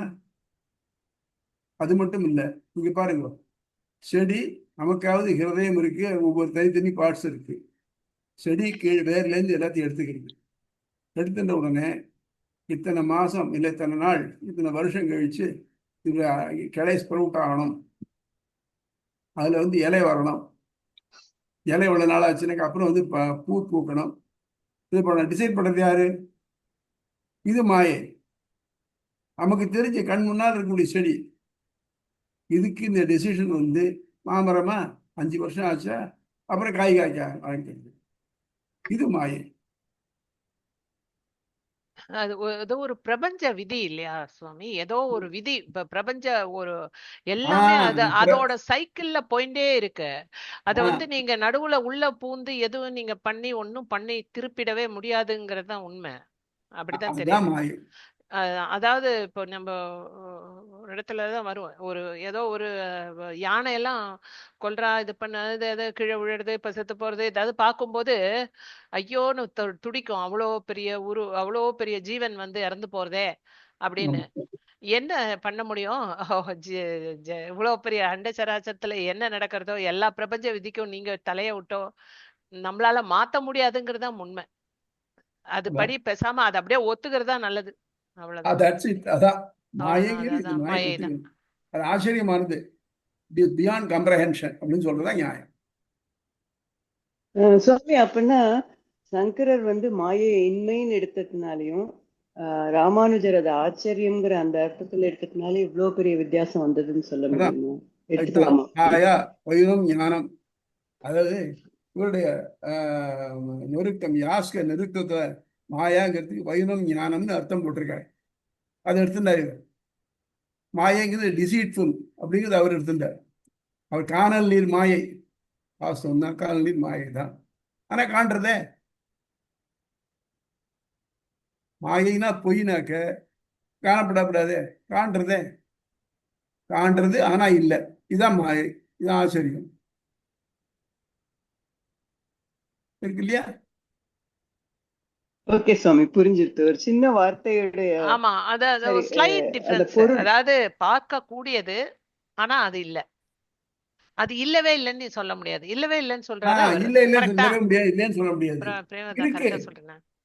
இருக்கு, ஆனா அதை நம்ம வந்து உண்மையா எடுத்துக்க முடியாது. அதான் எக்ஸாக்ட் எக்ஸாம்பிள் காணல் நீர் நீங்க சொல்லிட்டீங்க. அதுவே தெரிஞ்சிடும். வாட் இஸ் ராமானுஜர் சொல்றாரு, என்ன சொல்றாரு. சிப்பியில வெள்ளி பல பல பல பல பலன்னு இருக்கு. ஓடி போய் பார்க்கலாம், பார்த்தா அது வந்து சிப்பி வெள்ளி மாதிரி இருக்கு. எடுத்துக்கலாம், இல்லப்பா சிப்பி. அதுல எப்படி வெள்ளி வந்தது அப்படின்னாக்க அதுதான் மாயை. அது ஆச்சரியமா இருக்கு பாருங்க. அதனால உள்ள போய் பார்த்தா அது இல்லைன்னு தெரியுது. ஆக முன்னால் தெரிஞ்சது அது வெள்ளின்னு தெரியாது, ஓடவே மாட்டாங்க. கிட்ட போய் பார்த்தா தெரியுது. அதனால எப்பொருள் யார் யாருவாய் கேட்பணும் அப்பொருள் மெய்ப்பொருள் காண்பது அறிவு. அதனால மெய்ப்பொருள் தெரிஞ்சுக்கணும். கயித்துல பாம்பு, கயித்துல நமக்கு என்ன ஆகும்? ஏதோ ஒரு பொருள் கருப்பா மூளை இருக்குன்னு வச்சுப்போம். நமக்கு சந்தேகம், அது தேளா இல்ல வெறும் தூசியா வேற ஏதாவது விழுந்திருக்கா? அப்ப நம்ம என்ன பண்ணுவோம்? போய் நேரம் கையால் தொடுவோமா? ஒரு குச்சியால் தொட்டு பார்ப்போம். அது நகர்ந்துதானா தேளு, இல்லைன்னா வெறும் குப்பை அள்ளி போடும். இப்போ ஒரே பொருள் வேற மாதிரியா தோன்றது இருக்கு, அது ஆச்சரியம் தானே சுவாமி? அது வந்து இல்யூஷன் சொல்லலாமா சுவாமி? இல்யூஷன்.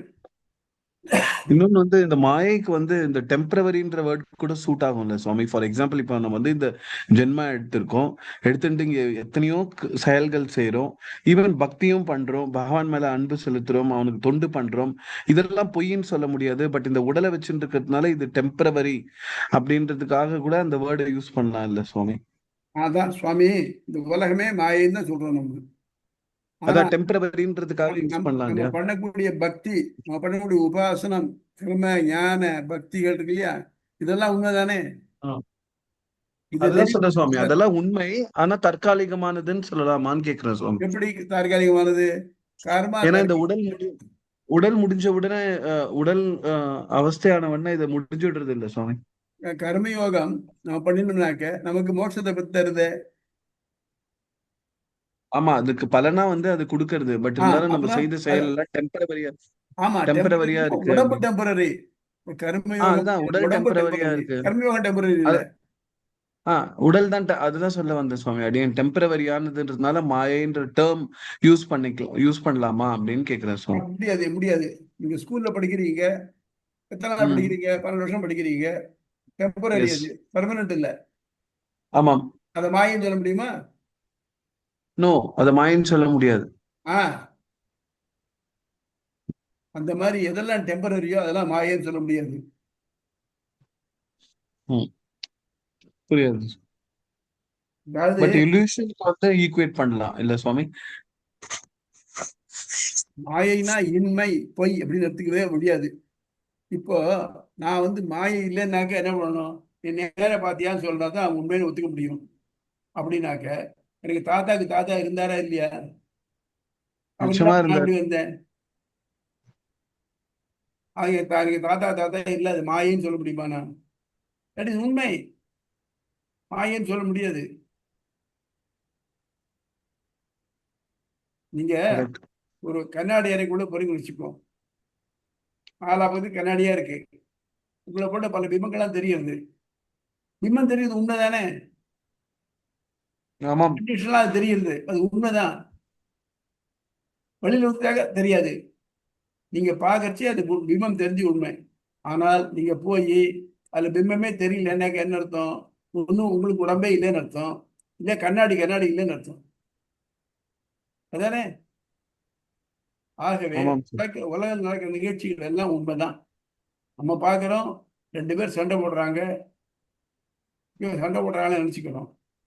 அப்புறம் பார்த்தா என்ன பண்ணுறானாக்க, இன்னைக்கு பெருமாள் கைங்கரை யார் பண்ணுறது, அதுக்காக சண்டை போடுறாங்க. என்னடா ஊருக்குமா சண்டை போடுறாங்கன்னாக்க நல்லதுக்கு பண்ணுறாங்க. நமக்கு என்ன நினைக்கிறீங்க? நம்ம வேற ஏதோ சாதாரண காரங்க சண்டை போடுறாங்க அப்படின்னு நினச்சிக்கணும். இது மாதிரி மாயை அப்படிங்கிறது ப்ராக்டிகலி நத்திங். இது வியப்புக்குரிய ஒன்றும். அதுதான் ஆப்பிரிக்கா காங்கோ காட்டுல சில மரங்கள் இருக்கு, அதனுடைய இலைகள் இருக்கு பாருங்க, இலை எடுத்து கையில் வச்சு தேய்ச்சிங்கனாக்க கையெல்லாம் ரத்த சிவப்பா படுது, மருதாணி மாதிரி. அது 2-3 நாளைக்கு அப்படியே இருக்கு. இது ஆச்சரியம். எங்கேயோ பிறந்த அந்த மருந்து நம்ம உடம்பு வியாதியை குணப்படுத்துறது. படைக்கிறோம் இல்லையா? உடன் பிறந்தா சுற்றத்தார் இருக்க வேண்டா, உடன்பிறவா உற்றாரும் தாமுலரே, உடன்பிறவா மருந்துண்டு மாமலையில் இந்த உடன்பிறந்தே கொல்லும் பிணி. நம்ம வயிற்று வலியை போக்கணும்னுட்டு எங்கேயோ இருக்கிற இஞ்சிக்கும் சுக்குக்கும் என்ன என்ன என்ன சம்பந்தம்? சுக்குங்கிற ஒன்றும் ஒரு அசேதன பொருள் நம்முடைய வயிற்று வலியை போக்குறதுன்னு சொன்னாக்க அது ஆச்சரியம் தானே? எத்தனையோ மருந்து மாத்திரை சாப்பிட்றோம், அது வந்து நம்முடைய நோயை போக்குறதுன்னா அது ஒரு ஆச்சரியம் தானே? ஆனால் இதெல்லாமே மாயை தான். ஆனால் they are true. ட்ரூ ஆச்சரியம், அவ்வளோதானே ஒழிய நம்ம மாதிரி எவர் ட்ரூ அப்படின்னு சொல்ல முடியாது.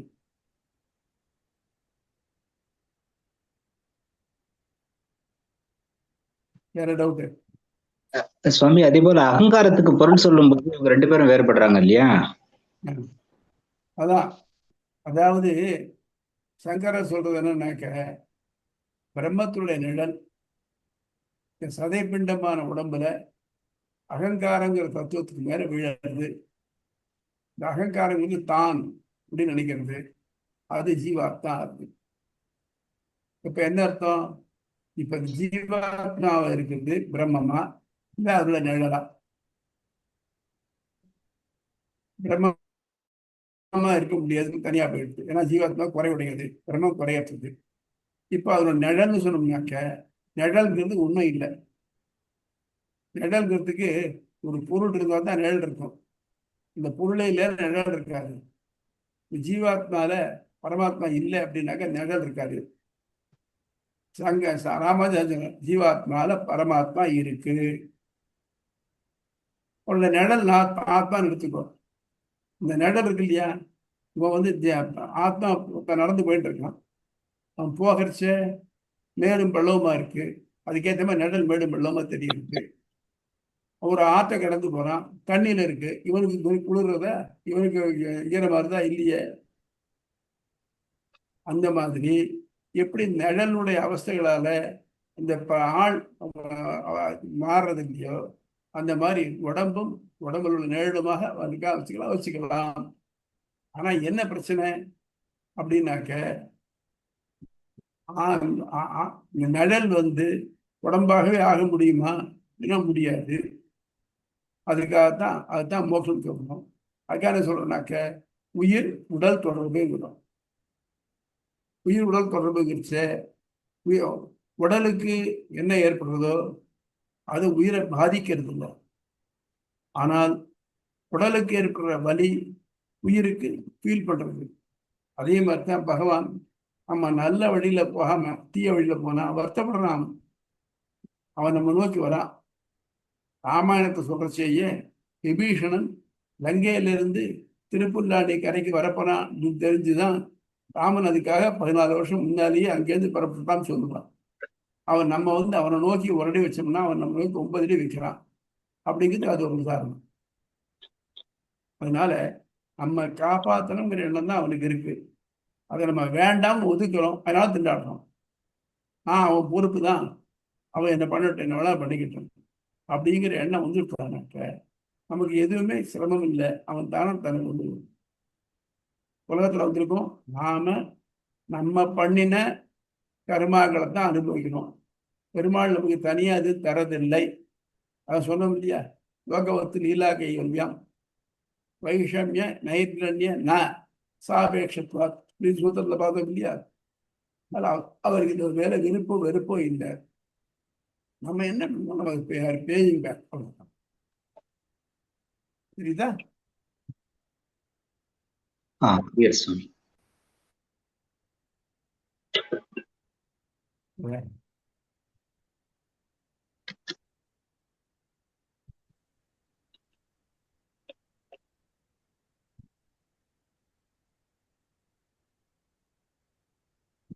ஜெயலட்சுமி இதை கேட்கணுங்கிறாள.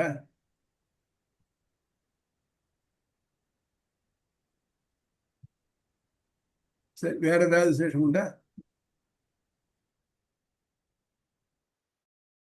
இல்ல சுவாமி, வெரி நைஸ். வெற்றி சுவாமி ரொம்ப நல்லா வந்து ஆர்கனைஸ் பண்ணி ரொம்ப பியூட்டிஃபுல்லா சொன்னீங்க. ரொம்ப பியூட்டிஃபுல்லா இருந்தது. வாழ்த்துக்கள். ரொம்ப நல்லா இருந்தது. ரொம்ப நல்லா சொன்னீங்க. ஜெயலட்சுமி, நீங்க அன்மியூட்ல வந்தீங்க. நீங்க ஏதாவது கேட்கணும்னா கேட்கலாம். அன்மியூட்ல தான் இருக்கீங்க நீங்க, என்னன்னு தெரியல. Okay okay. வெற்றி ரொம்ப நல்லா சொன்னீங்க. வெற்றி ரொம்ப நல்லா இருந்தது. as always எப்பவுமே ரொம்ப உங்க வாழ்த்துக்கள். ரொம்ப ரொம்ப நல்லா இருந்தது. எல்லாம் கவர் பண்ணி நீட்டா கொடுத்துட்டீங்க. வெற்றி, I am really proud of you. Very nice. Glad to hear. எல்லாரும் உங்களுடைய ஒரு என்ன சொல்றது சகவாசம் தான் எனக்கு இதெல்லாம் கொடுத்தது. உங்க எல்லாருக்குமே இருந்தாலும் அதை கேட்டு சொல்லணுமே. நல்லா நல்லா பண்ணீங்க. வெற்றி ரொம்ப நல்லா இருந்தது. நீங்க பெஞ்ச் மார்க் பண்ணிட்டீங்க. பயமா இருக்கு இப்ப எங்களுக்கு எல்லாம். வெற்றி சுவாமி, உங்களுடைய தமிழ் ஆற்றல், உங்களுடைய சொல் வன்மை, த வே யூ ப்ரொஜெக்ட், அது ரொம்ப அழகா இருந்தது. ஃபர்ஸ்ட்ல இருந்து அடியன் கவனிச்சுட்டே வந்து ரொம்ப நல்லா இருந்தது. உங்களுடைய வாய்ஸ் வந்து ஒரு பியூட்டிஃபுல்லான ஒரு வாய்ஸ். அதுல வந்து அழுத்தமா நீங்க சொன்ன இல்லையா, அழுத்தம் திருத்தமான்னு சொல்லுவா இல்லையா, அந்த மாதிரி ரொம்ப அழகா இருந்தது. இப்ப அந்த லெவலுக்கு அடியனெல்லாம் சொல்ல முடியுமான்னா பயமா தான் இருக்கு. Anyways, let's see. எல்லாராலையும் எல்லாமும் எல்லா மாதிரியும் சொல்ல முடியாது. ஆமா சுவாமி, பயமா புரியுதுங்களா? இருக்கு சுவாமி. அதுக்கு எல்லாத்துக்கும் ஆனா அவ என்னென்ன சொல்றாளோ அதை சொல்லணும். சொன்னாதான் வரும். கரெக்ட். குழந்தை அழல பேசினா தான் பேச்சு நல்லா வரும். நான் எடுத்த உடனே நேர இலக்கியமா தான் பேசுன்னு குழந்தை ஆரம்பிச்சதுனாக்க பேசவே முடியாதுன்னு அர்த்தம். ஊமையா தான் இருக்கும். அதனால ஒருத்தன் குழந்தைய பண்ண வேண்டாம். Okay sir. ஆனா எதுவுமே அவரு வேஸ்ட் இல்லை. ரொம்ப நன்னா பண்ணாரு. கரெக்ட் எதுவுமே கரெக்ட் சுவாமி. வேஸ்ட் இல்லை. நல்லா அண்டர்ஸ்டுட். பண்ணுங்க. இல்ல சுவாமி, நானே எஸ். பதட்டம் நிறைய மிஸ் பண்ணிட்டேன். ஆனா பதட்டமே தெரியல சுவாமி உங்ககிட்ட. ரொம்ப இதுல பியூட்டிஃபுல்லா ஒரு சுவாமி அழகா எடுத்துட்டு போனாரு. திருப்பி சொல்றேங்க. ஸ்லோ. இப்ப இவ்வளவுதான் பண்ணினேன் இல்லையா? இதுல பண்ணினதுக்கு அப்புறமும் இன்னும் இதெல்லாம் பண்ணிருக்கலாமே, இது பண்ணிக்கலாமே தோன்றது. இது நேச்சர். நம்ம பரீட்சை இது வந்ததுக்கு அப்புறம் அதை விட்டுட்டோமே, இந்த பாயிண்ட் சேர்த்துக்கலாமே தோன்றது இல்லையா? அதே மாதிரி தான். அதனால இதுல இப்படிலாம் பண்ணிட்டேன், இதுக்கு ஒரு ஒரு வரையறையெல்லாம் ஒண்ணும் கிடையாது. சரி, வெரி நைஸ். தேங்க்யூ நல்லா இருந்தது இன்னைக்கு மீட்டிங். ஸோ அடுத்த வெள்ளிக்கிழமை தானே உமா? வெள்ளிக்கிழமை உமா மேடம் பேசுறாங்க. Right, very good. 3வது 4வது சரி, வெரி குட். பாதம். ஆன்டிசிபேட்டிங்கா உமா மாமி. ஆழ்வார் எம்பெருமானார் ஜீய ஜீய திருவடிகளே திருவடிகளே சரணம். ஆச்சாரியன் திருவடிகளே ராமானுஜாச்சாரிய ராமானுஜாச்சாரிய நம பரமயோகினி